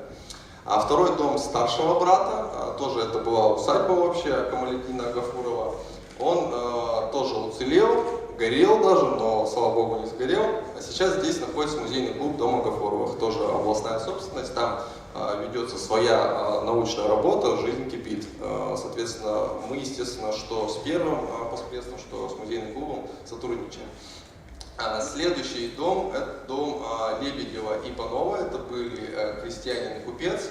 А сейчас это единое пространство, дом Панова-Лебедева. Эти дома, в отличие от купцов Гафуровых или особняка Миллера, не построены татарами, не имеют татарскую историю, но в рамках проекта архитектурно-исторического наследия, как сокровище деревянного зодчества, мы, естественно, не могли не взять этот проект, потому что там больше нет таких особняков. К сожалению, этот дом с начала 10-х годов, как оттуда попросили художников, он пустует, соответственно, хозяина нет, разрушается, но мы сейчас налаживаем мосты, контакты, чтобы с Краеведческим музеем совместно продумать, что здесь будет. Но я думаю, к 300-летию тоже камень с мертвой точки двинется. И объединяет все это пространство сквер Гафуров, который наименование свое получил в 2018 году, после 6 лет писем, баталий и так далее, и так далее. То есть, и причем, опять же, здесь заиграло не только постпредство Татарстана, здесь гуманитарное, интеллигентное сообщество, то есть архитекторы, историки помогли, чтобы этот сквер, ну, это логично, да, рядом с домами Гафурова, которые так все знают, сделать такое пространство. И как раз особняк Миллера, про который я вначале говорил, и вот дома Гафуров, Панова, Лебедева, они все объединяются этим сквером. Мы планируем к 300-летию также поставить в этом сквере памятник Агафурову. Это будет какая-то сборная конструкция, их было много, у каждого. Это не этот памятник, то есть там будет другой проект, и он будет обсуждаться. Сейчас картинка выглядит так, то есть вот получается дома Гафуровых, Панова-Лебедева, особняк Миллера и сквер, который все это объединяет. Вот эта территория, которую мы называем сейчас Татарской свободой Екатеринбурга. В рамках школы наследия у нас собралась команда, и в этой команде, опять же, что интересно, только я и Альфинур татарской национальности, все остальные другой национальности, но каждый по-своему в проекте участвует, и поэтому у нас проект, я считаю, он сильнее, потому что, ну, татары в городе хоть и на втором месте, у нас всего там 50 тысяч с 1,5 миллионов, поэтому нам нужно единомышленников среди всех искать. Опять же, культурно-национальное направление наше, это не только татарская тема, есть в квартале тема еврейская, есть немецкая, мы, соответственно, эти сообщества тоже подтягиваем. И также, как я уже говорил, второе направление архитектурно-историческое, третье это урбанистика, развитие городской среды. Дальше в плане реализации проекта, когда школу наследия мы прошли, мы проводили субботники, это особняк Миллера, стартовали экспресс-экскурсии по Татарской Слободе. У нас очень много стрит-арта в Екатеринбурге, естественно, в Татарской Слободе он тоже есть. Здесь вот прямо в тему насчет наследия работа Ильи Мозги, кажется, у нас местного автора. Уже музей и Агафуров проводил веломаршруты, мы то есть эту сейчас деятельность поддерживаем и также включаемся в нее, это уже то, что есть. Работают, в принципе, площадки есть во всех соцсетях, мы стараемся максимально больше охват аудитории и единомышленников через этот канал получать. В ноябре, в конце 2020 года была защита проекта, на которой мы презентовали уже ту концепцию, которую разработали в рамках года нашей деятельности. Мы произвели, кроме того, что я ранее сказал, аналитику потенциала этой территории. Есть, вот выделена, получается, наша Татарская Слобода как сердце района, но она маленькая, и работать с ней в институциональном плане, как работает Тонга, например, да, мы не можем. Поэтому мы взяли больший квартал, то есть это вообще начало города, здесь у нас был северный въезд. И как раз на этом этапе, когда мы об этом говорили, на защите, к нам подключилась сама, мы не выходили на них, администрация Верхесецкого района, где находится наша территория, и готовы были помогать, ну, естественно, больше и ресурсно, структурно, чем делом, но, тем не менее, это уже плюс, то есть мы заметно стали государственным властям. Из аналитики мы прошли анализ как в плане заведений, какие есть. Именно в Слободе никаких активностей нет, но с одной стороны это ее плюс, то, что это камерная территория, но с другой там никто не бывает, но должны как бы, да, то есть не только в плане экскурсий, но в плане там кофейни, каких-то других мест. Также мы планируем связываться и с агентством недвижимости, и с инвесторами, чтобы они рассмотрели территорию в плане инвестиционных проектов, выкупа квартир на первых этажах, перевод в нежилой фонд, соответственно, создание там каких-то пространств. Также, естественно, историческая часть была нами обследована. Здесь есть разные периоды, и тем эта история также более интересна. Экскурсии здесь не только Татарская Слобода, которая уже проходит, есть деревянное зодчество, конструктивизм. Екатеринбург считается столицей конструктивизма в России. Пока что, да, пока не все дома снесли. Архитектурные стили у нас здесь разные. Здесь у нас есть экскурсия Купеческий Екатеринбург, даже есть такая, как Рок Екатеринбург, которая проходит через нашу Слободу. И в одном из наших особняков один из известных рок-музыкантов жил, когда там коммунальное жилье было. Отдельная тема, я думаю, что меня тоже многие здесь поддержат, да, то есть это зеленый каркас города, то есть это экологические проекты. То есть у нас это очень в медийной повестке, на тренде находится в Екатеринбурге, и люди начинают понимать, что как бы не только каменные джунгли важны, там торговые центры и дороги постоянно расширяющиеся, а легкие города. Поэтому, значит, сейчас территория выглядит таким образом, она никак не структурирована. Мы это предлагаем вшить в зеленые коридоры. Это от, значит, сквер на драйве, да, весь мир слышал, какие-то у нас события были, набережная реки, самый центр города, и от него идет маршрут как раз вот через нашу Слободу. И рядом еще есть 22-го партсъезда, раньше это был ипподром, который тоже Агафурову спонсировали. Вот таким образом мы работаем, как раз здесь есть сообщества, которые именно занимаются лесами, деревьями, то есть там экологией, мы их подтягиваем, соответственно, советуемся, и они тоже нашими единомышленниками становятся. Так, в защите проекта еще отмечу какой момент. Удалось собрать здесь не только наших татарских общественников, естественно, администрация Верхесецкого района пришли из глав архитектуры города, пришла на тот момент глава, вот как раз здесь она сидит по туризму Эльмира Туканова, правда она сейчас в Башкирии, но мы собрали максимально возможное количество человек, которым это может быть интересно, и, соответственно, как отклик мы получили обратную связь, контакты и начали взаимодействие с экспертами, людьми, которые могут влиять на решения и властей, и бизнеса. Дальше новый уровень – это питчинг проекта Екатеринбург 300. У нас сейчас все проекты, естественно, заточены на 300-летие Екатеринбурга. Мы там в короткой форме тоже презентовали свой проект. Это как раз уже поиск инвестиционный, то есть ресурсный. И, естественно, на него тоже откликнулось. Мы были одним из лидеров по отклику, там порядка 15 откликов. И один из них это была архитектура города, с которой мы начали уже в 2021 году работу. То есть к этому моменту, к 2021 году, мы имеем поддержку как Татарстан местный, Казань, администрация Университетского района, музей истории Екатеринбурга у нас это не академический музей, это и музейное пространство, и лидеры в России, не в Екатеринбурге, по завоевыванию грантов, президентских грантов, то есть они всех даже учат этому. И, соответственно, они постоянно проводят разные событийные дела, тренинги и очень большое подспорье нам дают школа наследия, про которые я говорил, ну и проекты, про которые рассказывал в начале. В этом году мы из-за пандемии, ну и из-за других факторов работы не так много провели, но нацелили такие вещи, как разработку, пионер разработки объема пространственного регламента, потому что одна из угроз нашего квартала, которую мы хотим предвосхитить, предугадать, это застройка. То есть в любой момент пятиэтажку, либо наш какой-то дом могут снести и построить там свечку там 50-этажную. Поэтому, кто не знает, объемный пространственный регламент — это документ большой, толстый, который со всех сторон описывает, что можно строить, как можно, какой высоты и из каких материалов. Мы хотим, чтобы этот малоэтажная застройка, чтобы этот камерный центр, наш Татарская вода, сохранился в том виде, в котором она есть. И, естественно, осенью этого года уже я презентовал первый раз в Казани на Всемирном форуме татарской молодежи. И, соответственно, сейчас я с вами. В будущем дальше, что мы планируем? То есть, несмотря на то, что уже больше 2 лет занимаемся, это все еще стартап. То есть к практике мы переходили, но нужно уже визуал, уже нужны партнерские отношения с жителями, с коммунальными структурами и так далее. Для этого нужна институция. Соответственно, мы планируем создать фонд, который будет привлекать и средства, и уже другую ресурсную часть, ну и репутационно будем продвигать через такую организацию.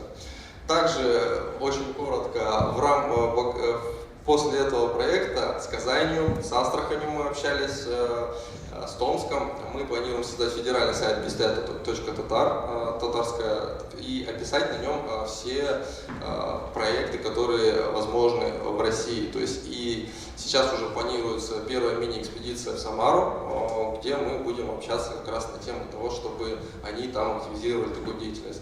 Ну и более глобальная тема — это Екатеринбург-Татарский, это актуально для всех городов, то есть все здания или люди, которые внесли след в историю Екатеринбурга, мы в эту концепцию тоже вшиваем, будет и путеводитель, будет и другая литература, и самое главное, что информатизация. То есть сейчас, когда я уже начал рассказывать про эти все вещи, то есть люди не то чтобы там как-то, ну, с непониманием смотрят, всем очень интересно, да, потому что такая вот законсервированная тема глобализации, она уже никому, кроме там каких-то там старых институций, не интересна. Подробнее, естественно, можно посмотреть в наших соцсетях, написать мне, ну и буду рад ответить на любые ваши вопросы сейчас.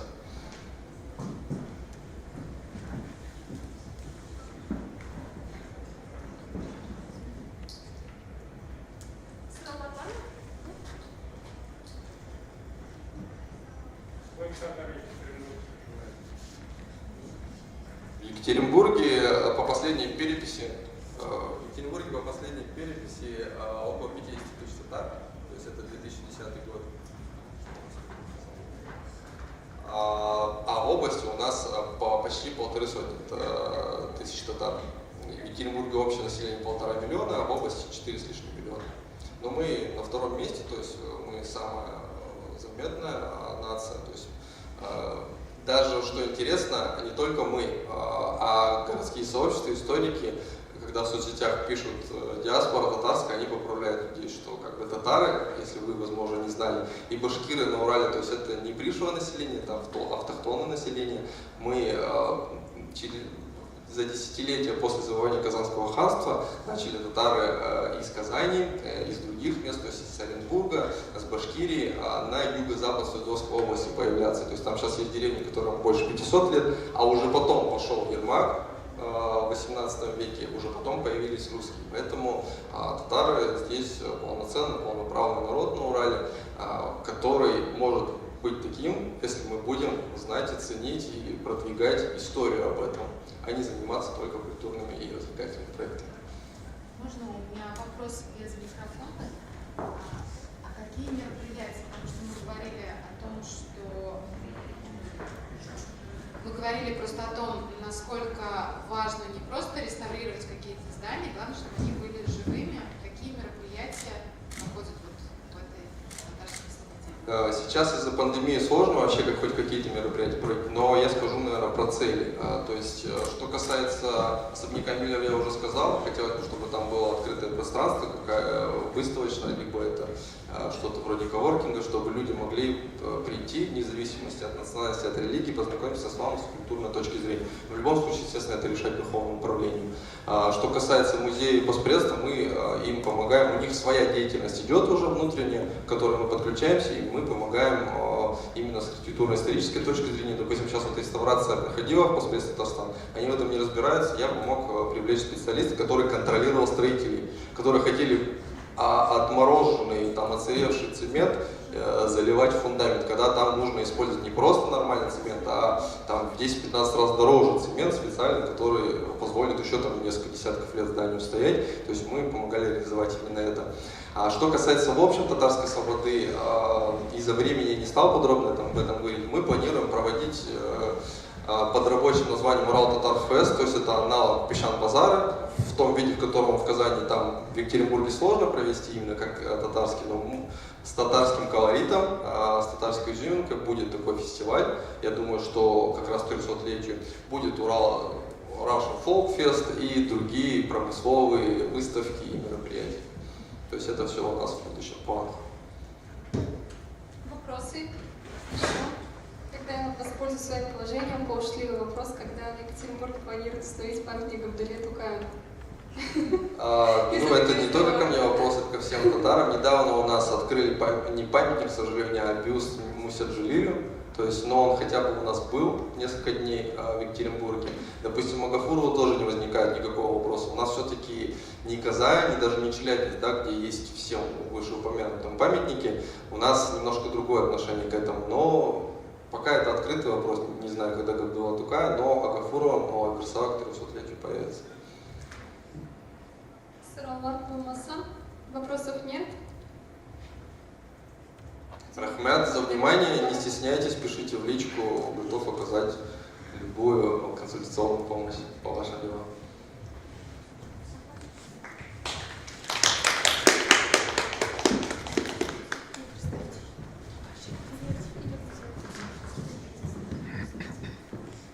Bizning ikkinchi spiker Guzel. Bu Guzel Ahmadgari Drisbek.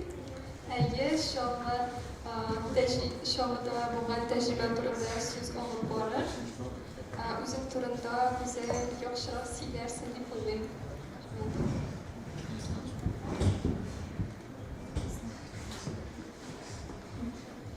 Барымызға да хәйлі көннәр була инде.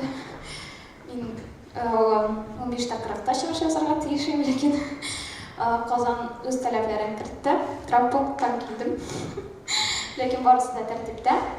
Минем презентацияны кушкан арада минем сезнең белән танышасы килә, нинди районнар биредә бар. Шуңа күрә тиз генә районнарыгызны әйтеп үтсәгез иде. Кайдан? Казан. Казан. Балташ. Балташ. Буа районы. Арча. Арча. Казан. Тагын кемнәр? Астрахан. Мин сезгә бүген Чаллы турында сөйләячәкмен. Чаллыда кемнеңдер булганы бармы?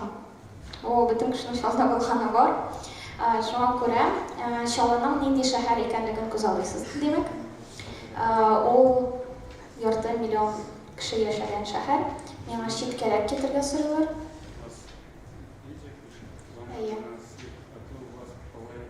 Так, Күрсәтегез миңа кайда миңа паспортларга. Әйбәтме? Шәп. Онлайн караучыларга сәлам. 4 миллионлык шәһәр. Мин үзем гүзәл булам. Шалда туып үстем.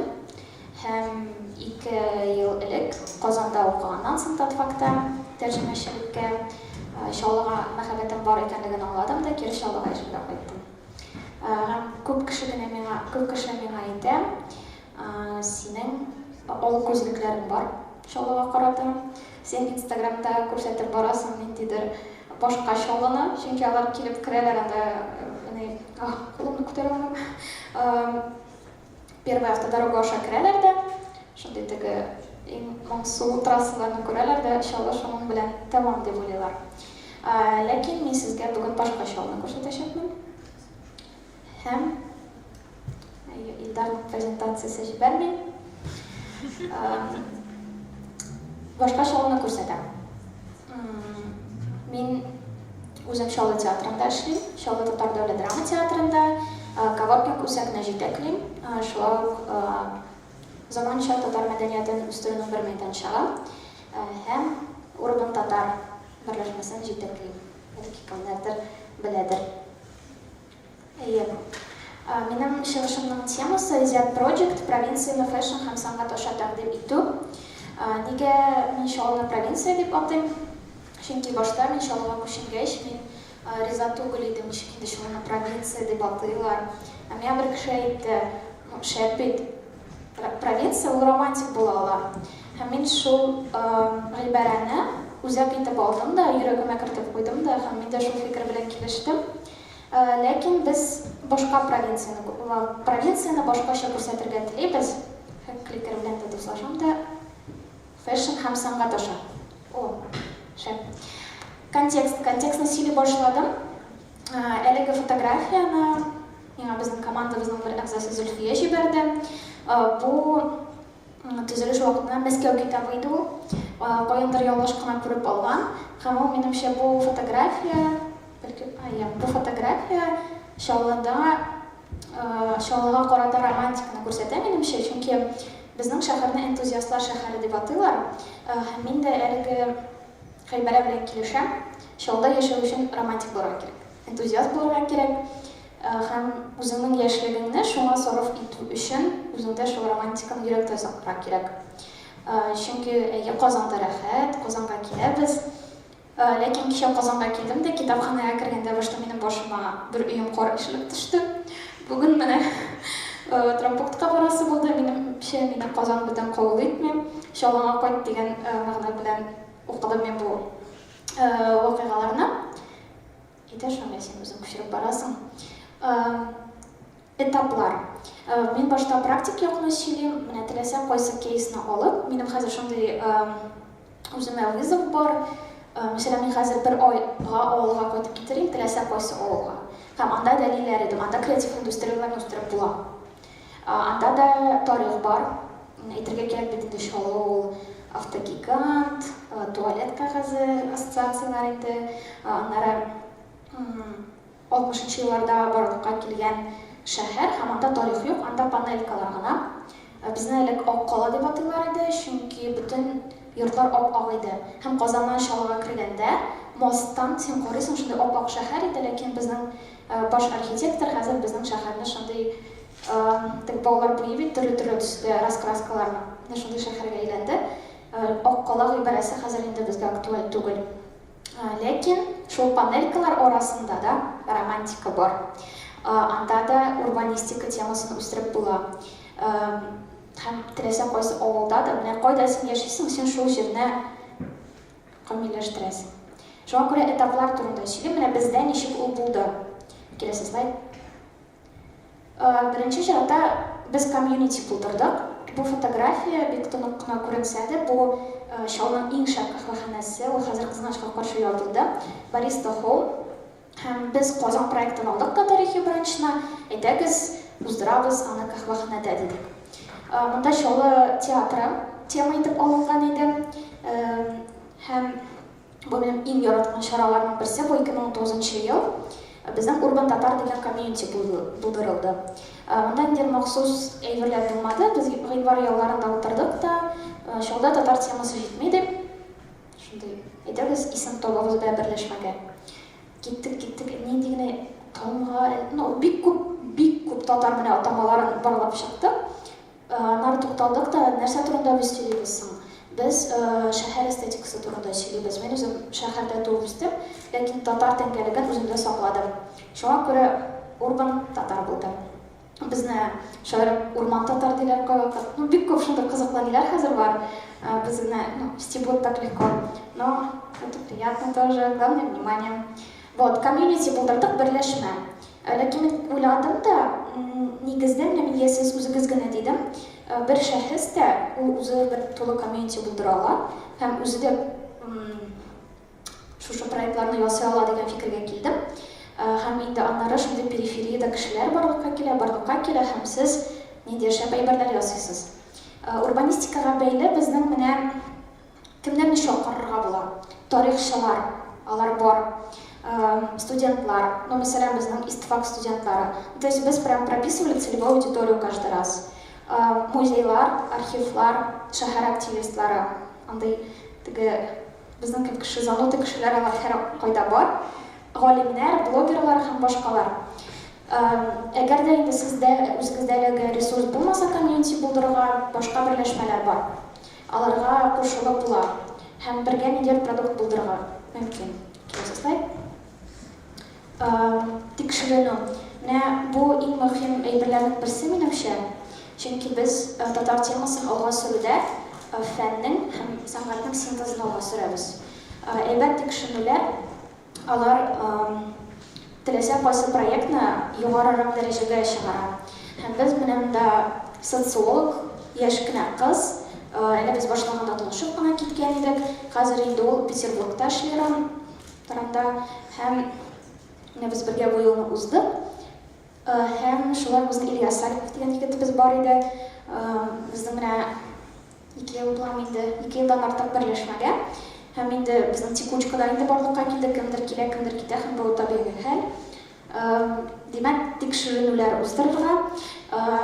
Интернетта һәр төрле мәгълүмат бар. Тикшерү нигезләре һәм минемчә теләсә кемгә мөрәҗәгать итсәгез, сорый белергә генә кирәк. Мәсәлән, анда инженер шәйгә чакырырга, минемчә ул һәркемгә булышырга әзер. Шуңа күрә тикшерү бу бик мөһим урбанистика темасында. Безнең кейста шулай булды. Киләсе слайд. Һәм әле тикшерүгә әйтеп үтәсе килә. Менә безнең зәт белән ничек булды? Ул Чаллының бер районы. Biz просто полевой экспедицияга чыгып китәйек. Бернинди методология юк, эчке тоемлау буенча без аны нәрсәдер эшлик, кешеләр белән аралашыйк, шуны фиксация бик мөһим. Менә без төшереп калдырган кайбер әйберләр фотога, ул биналар инде хәзер юк. Шуңа күрә үзегезнең эшчәнлекне фиксацияләп барырга кирәк. Һәм өченче ул безнең чаралар иде. Оештыру һәм яктырту бик мөһим. Менә шуңа үтәсем килә. Без һәр вакыт социаль челтәрләр аша һәм телекоммуникация аша үзебезнең эшчәнлек турында сөйләдек. Әгәр сез үзегез аны үзләштердегез, шәп. Бу йортның тарихын беләсез, шәп. Ләкин аны башкаларга җиткерү дә бик мөһим. Киләсе слайд. Бу без уздырган урбанистикага бәйле чаралар. Бу безнең QR-код. Кем әле язылмаган Инстаграмга язарга мөмкин. Менә 3 ел эчендә нәрсәләр без уздырдык. Без башладык тарихи бранчтан. Ягъни ул шимбә көнне сез җыелышып, неформаль обстановкада сөйләшәсез тарих темасына. Бу Казан проекты иде. Без аны үзебезгә адаптацияләдек, ләкин Тәбриз әйтүенчә, ничек алар Казанда уздырырга телиләр иде. Менә шулар аны шулай уздырды дигән иде. Һәм кызыклы темалар сайлый иде. Нәрсә ул челнинская идентичность, Мана шәһәр һәм комплекслар. Аннары инде театр темасына сөйләштек. Biz анда хайповый әйберләр, исемнәр сайларга тырышабыз инде Камал 2.0. Чөнки Гөләскәр Камалның улы Энес Камал Чаллыда халык театрларын Совет Союзы оешкан вакытларда оештыруга ярдәм иткән икән. Аннары Көнчыгыш Кама арты халыклары турында сөйләштек. Анда тикшеренә безнең фин-угыр булуыбызга инанып иттек. Шундый кызыклы әңгәмәләр бар инде. Һәм экскурсиялар. Бу минем иң яраткан өлешләрнең берсе. Анда элеватор тавы бар безнең. Һәм теге шундай 15 кеше җыелышып, без үзебез экскурсиялар оештырдык кешеләр өчен. 20-нче елда Сурпенрәк барды эшчәнлек, ләкин шулай без зәйгә экскурсияга бардык, чөнки безгә ничектер кызык иде, шалда гына югылу түгел, ничектер зуррак контекстны алырга, һәм без шул Кама агломерациясын тикшерергә булдык. Тагын бер формат ул аудиогид булды. QR-кодлар ярдәмендә бер бина алабыз, элекке Мәскәү рестораны, ул хәзер яшьләр үзәге. Һәм шул, иң кызыгы безнең запросларны ишетеп, белмим анда космосмы, нәрсәме, безгә мәсәлән архитектор үзе чыкты, Казанда укыта ул, дигез мин сезгә ярдәм итәм. Шуңа күрә ниндидер белгечләргә мөрәҗәгать итү, ул бик шәп тәҗрибә. Аудиогид ясадык, быел инде урбанистика темасына бәйле без менә Чаллы тора. Чаллының Чулман аша Тамловка авылы бар, Стахеевларның анда дачасы бар иде. Һәм без бозланган Чулман аша ничә чакрым булды микән анда белмим. Әле анда алдагы көнне яңгыр яуды. Мин әле исән калырбызмы юкмы дип уйлаган идем. Исән калдык.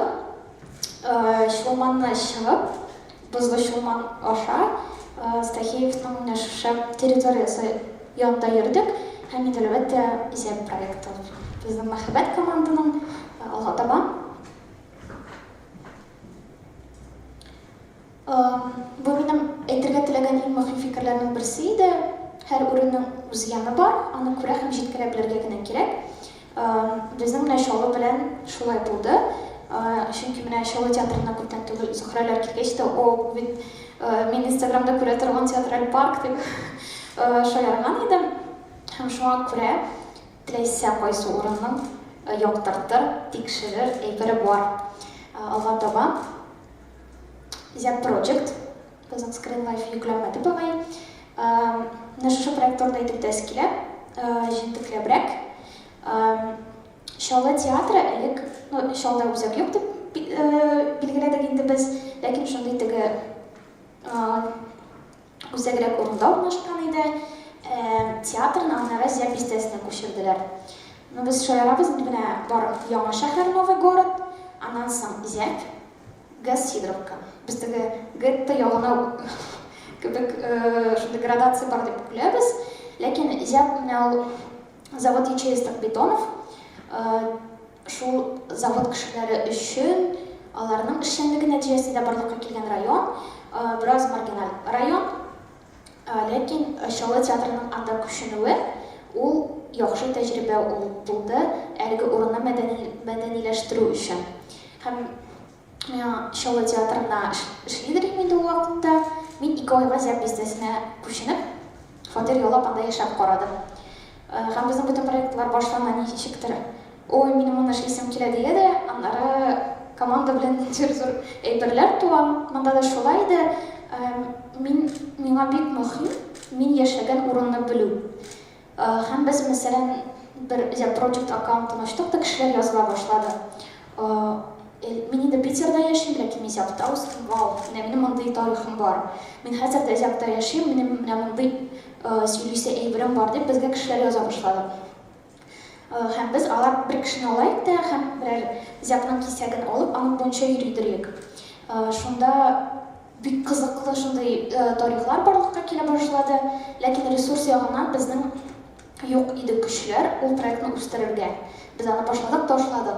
Аннары ел буе интектек шул проект белән, нәрсә эшләргә, ничек җиткерергә безнең әйтәсе фикеребезне.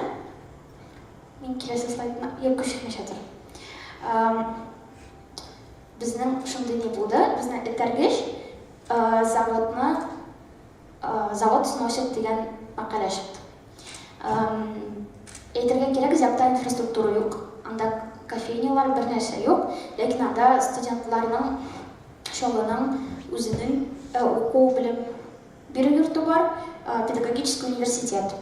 Һәм менә шул көннән китерсез күпме студентлар килә, аларга йөрер урын юк. Безнең шундый сәер хыял барлыкка килде.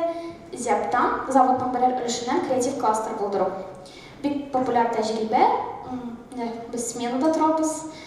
Смена шундый ачык кейс, ачык үрнәк, мисал. Һәм ләкин шундый хәбәр ишеттек тә инде. нәрсәләр эшләргә кирәк, селкенергә кирәк дигән фикергә килдем. Һәм нинди формат кулланырга, нидер пикетка чыгаргамы. Ну, без үзебез дә аңлыйбыз, бәлки ул финанс ягыннан акламыдыр үзен ул завод. Анда зур тикшеренү кирәк. Ләкин менә шәһәр администрациясе белән әңгәмә кору ысулын без түбәндәгене таптык. Киләсе слайд. The Project Fashion аша. Бу да бик кызык барлыкка килде бу проект. Мин обед вакытында Тирәли йөрим. Театр Тирәли һәм бер матур Волганы күрдем. Шундай 2 катлы йорт. Шуны фотога төшердем дә Инстаграмга керттем. Бер фотограф кыз бар иде, андаграунд фотограф Мәликә. Ул яза: "Вау, шәп. Бу кайда?"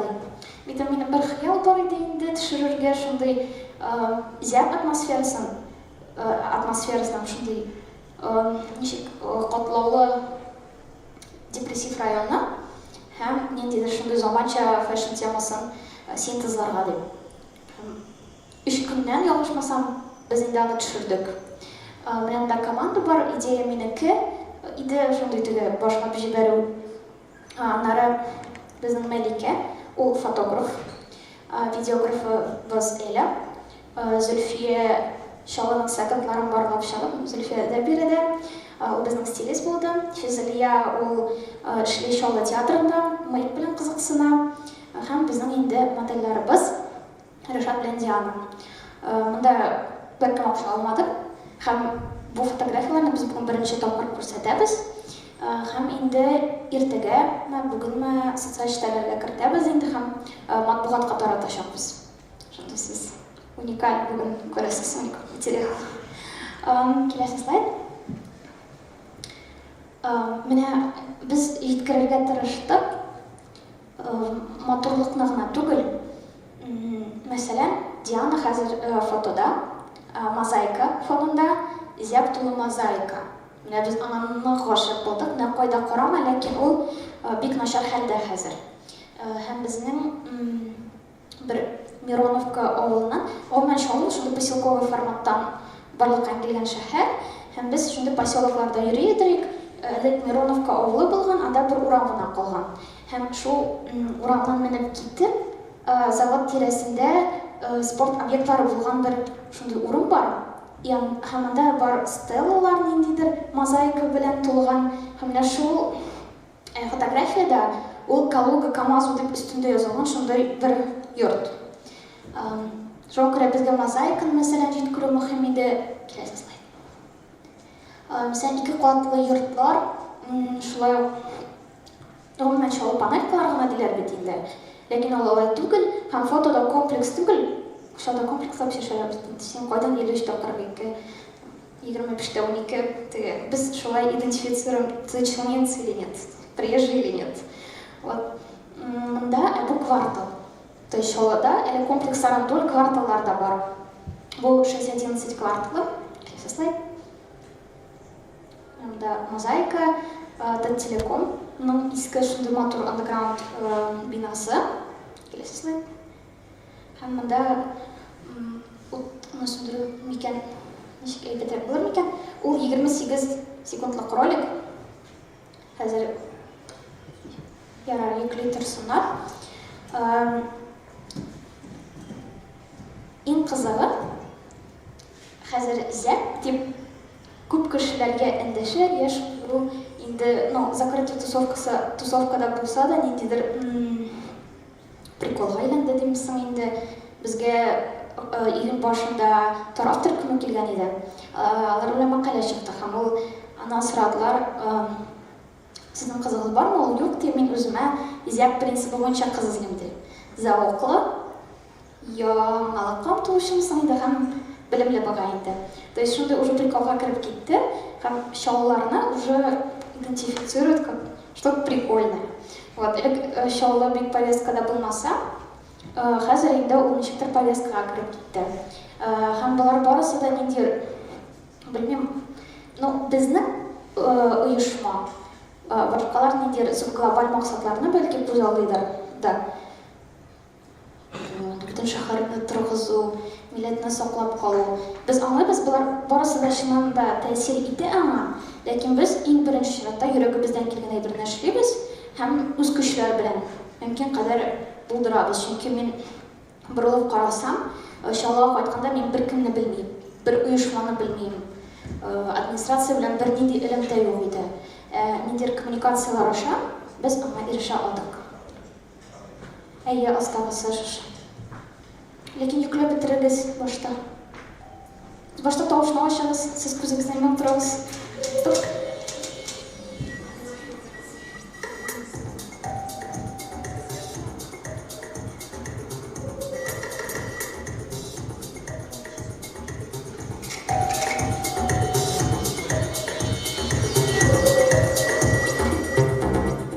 Тәкъдим итәм тагын бер карарга.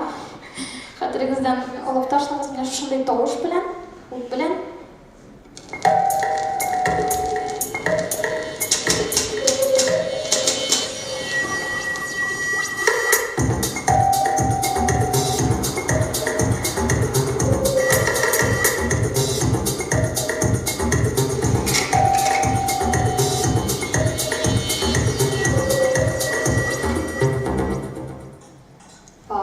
Мин аны кушай. Рәхмәт. Нигездә минем әйтәсе фикерләрем шушы иде бара. Мин 20 минут таймка сыештым икән белмим. Ләкин мин Инстаграмда Гүзәл Татар. Хәзер очевидно никнейм. Булды, рәхмәт. Безнең аккаунтлар Urban Татар, Zep Project, Гүзәл Татар.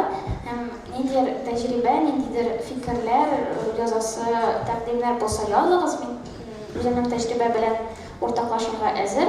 Һәм минем шундый тәкъдим барлыкка килде. Әгәр караучылар арасында, сезнең арагызда да менә үзегезнең тәҗрибәгезне безгә кулланыгыз дип әйтсәгез, мин риза команда белән бер-ике көнгә сезнең районга, авылга килергә һәм дәлилләргә сездә проект ясап була, сездә урбанистика, гомумән менә тирәлекне өйрәнү, тәкъдим итүнең ысуллары, чаралары бар. Шуңа күрә языгыз. Иншалла мәхәббәт. Иншалла это классно. Иншалла килегез. Мин дә сезгә үземнең, безнең команданың күзлегеннән иншалла күрсәтермен. Рәхмәт. Сорауларыңыз булса, мин киләм. Мин бик әйбәт чыгыш, сораулар калмаган күрәсең. Зур рәхмәт.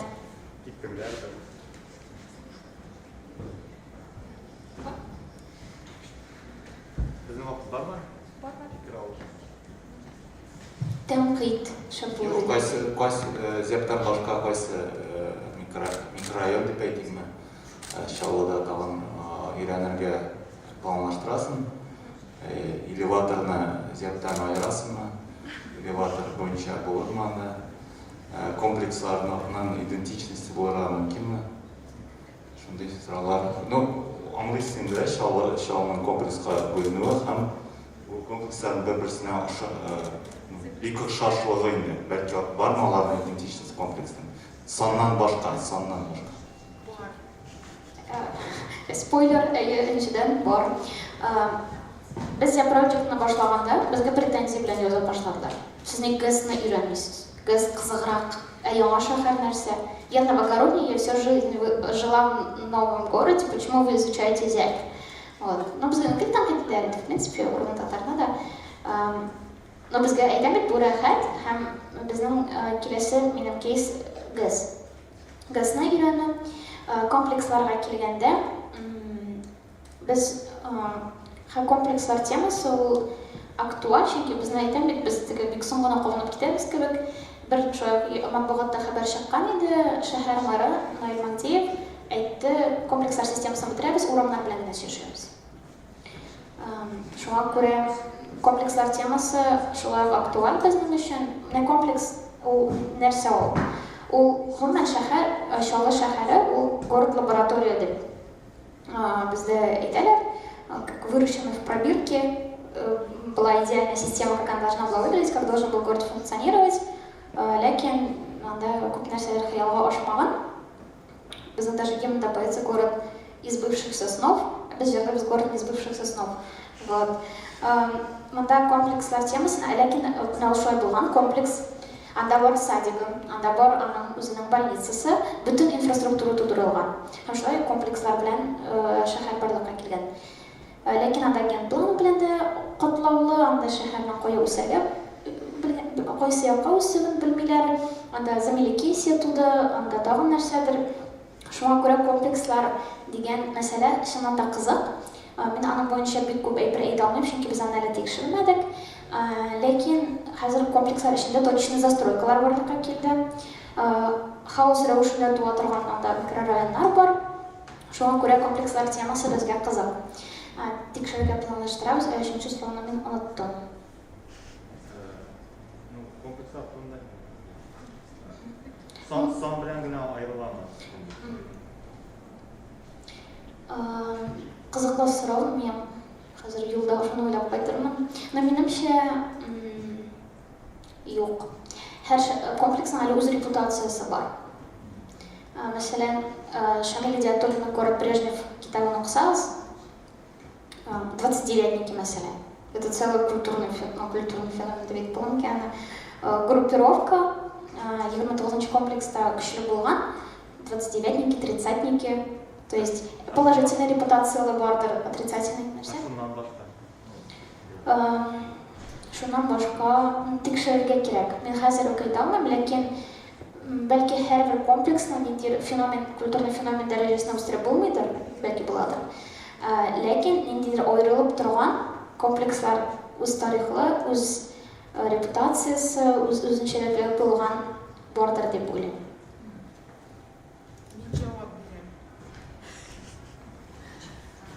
Рушайтам, мин күп эшләмәдем Чаллыда. Мин нәрсә күрдем? Төрле атмосфера бар, төрле кешеләр яши, и контексттан күрергә кирәк. Чөнки вот есть комплекса, как они говорят, не говорят комплексы, комплекса, которые находятся, например, рядом с набережной. Они очень сильно отличаются от внутренних. И в этом смысле нам издалека кажется, что это все похоже одно на другое. На самом деле нет, у каждого комплекса свое лицо, там разные люди. И я даже слышала историю, что люди специально переезжали в другой комплекс для того, чтобы попасть в другой мир. И, конечно, там предстоит просто большое исследование. Амин.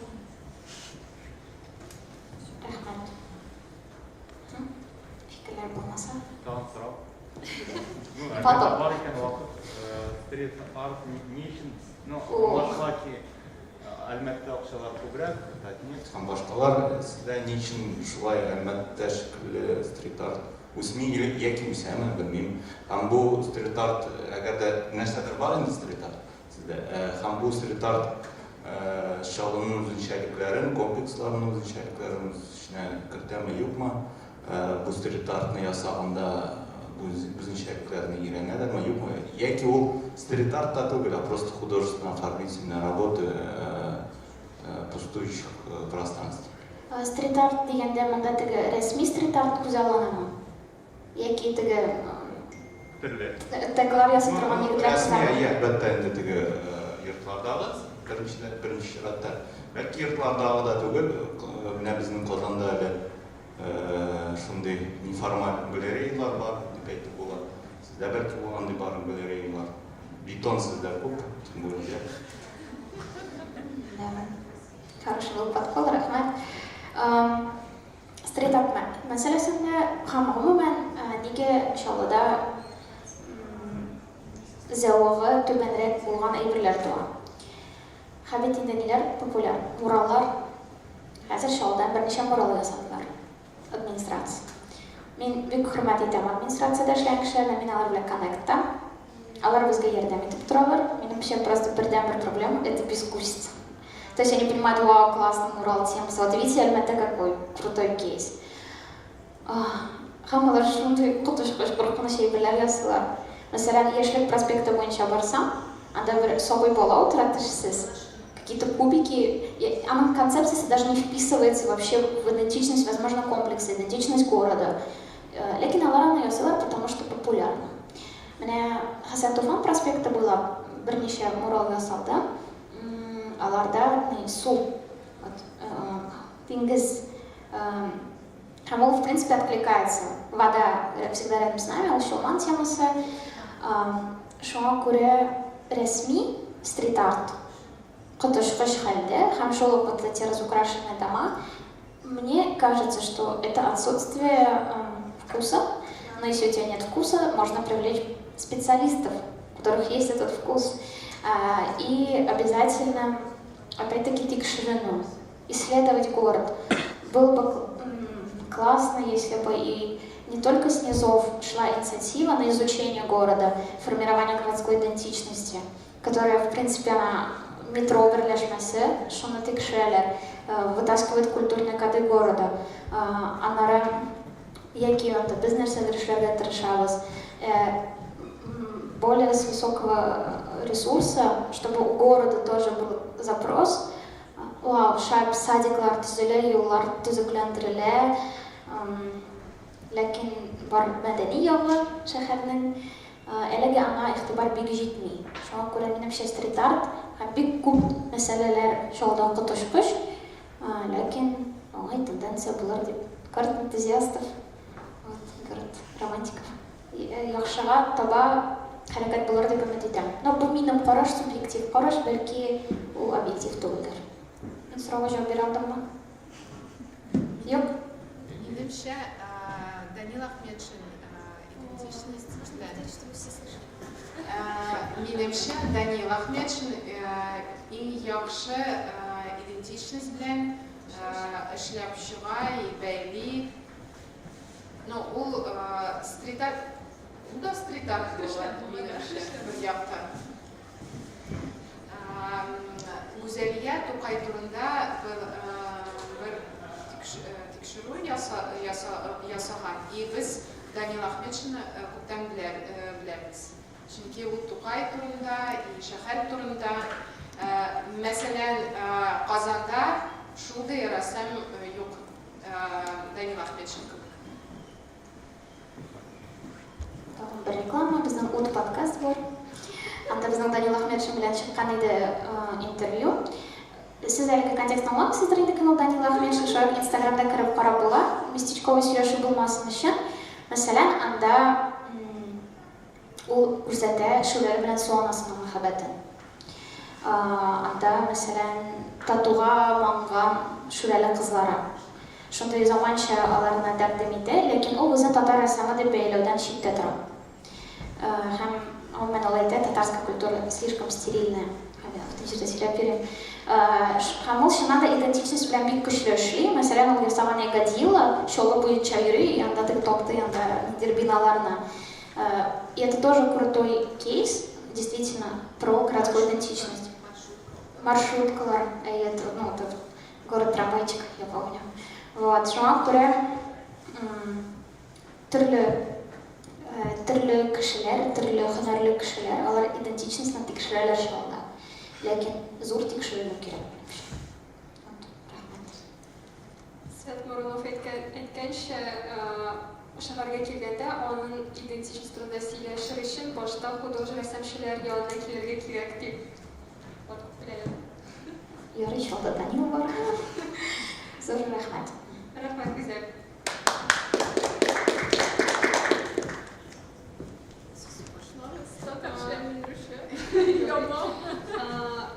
Безнең көнебез финиш янына килә.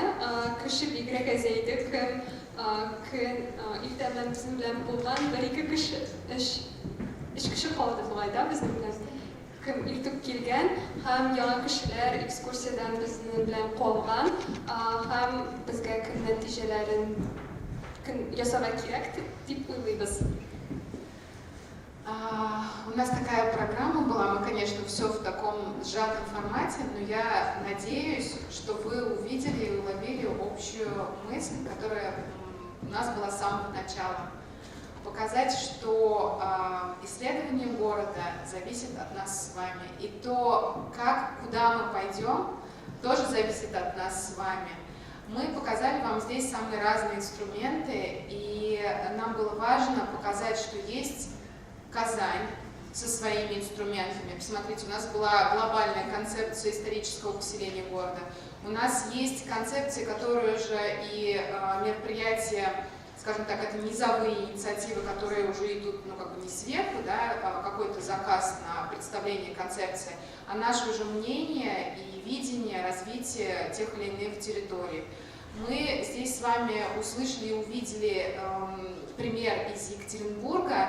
И здесь тоже важно, что если мы, историки и культурологи, со своей стороны, как мы видим город, вы видите, что строители и архитекторы с другой стороны подбираются к тому, к чему мы идем ровно с другой стороны.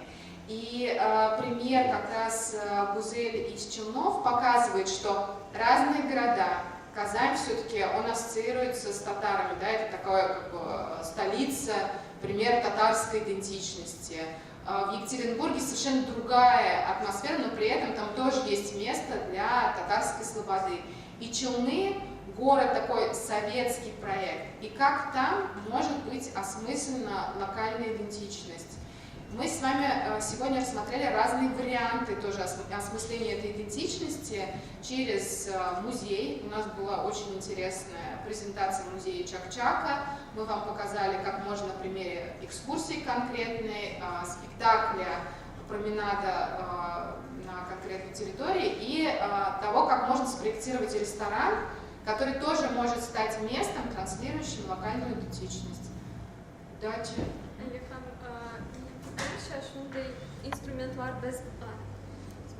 Шундай инструментлар без бирдик, шу ресторан, музей, экскурсия, шаралар, алар көбрәк тә була ала. Шуңа инструмент буларак экскурсияда күрсәттек, экспедициягә дә чыктык. Шу инструментны үзегез белән алып, үз шәһәрләрегезгә алып кайтсагыз һәм куллансагыз, без бик шат булыр идек. Пишите, задавайте вопросы. Мы очень хотим, чтобы эти знания, они как-то применялись. С удовольствием посотрудничаю с университетом, поскольку так, нежно любим, я работала там много. Пишите, мы открыты, и можно и около фабрикасы тоже написать, либо в наш рабочий аккаунт. Мы всегда рады. Безнең белән булганыбыз өчен рәхмәт. Уңышлар телим. Берничә генә сүз әйтеп китәм. Монда районнар килгәч, безнең Ачык университетның төп аудиториясе ул татар телле кешеләр һәм татар телле татарлар, алар күбрәк Татарстан районнарында, Балтач, Буа районы, сез бик эс калсагыз да минем сезнең районнарда безнең аудитория бардыр дип экранга чыгарсагыз, сезгә ничек информация килеп беришкән мин әйтә алмыйм. Хатлар белән бәлки Ачык университет ул онлайн курслар татар телендә, тарих буенча, заманча мәдәният, әдәбият темалары бар. Һәм инде шулай ук соңыннан чыкты безнең дизайн буенча, график дизайн, финанс грамоталыгы курслары. Һәм курсларны үткән һәр кешегенең квалификация күтәрү, таныклыгы алу мөмкинлеге бар. Әгәр дә сезгә белем һәм таныклык кирәк икән, рәхим итегез. Ул univер.tatar сайтында урнашкан, менә монда безнең курслар. Шуның белән шул безнең форум һәм әлеге площадка тәмам. Катнашуыгыз өчен бик зур рәхмәт. Сау булыгыз.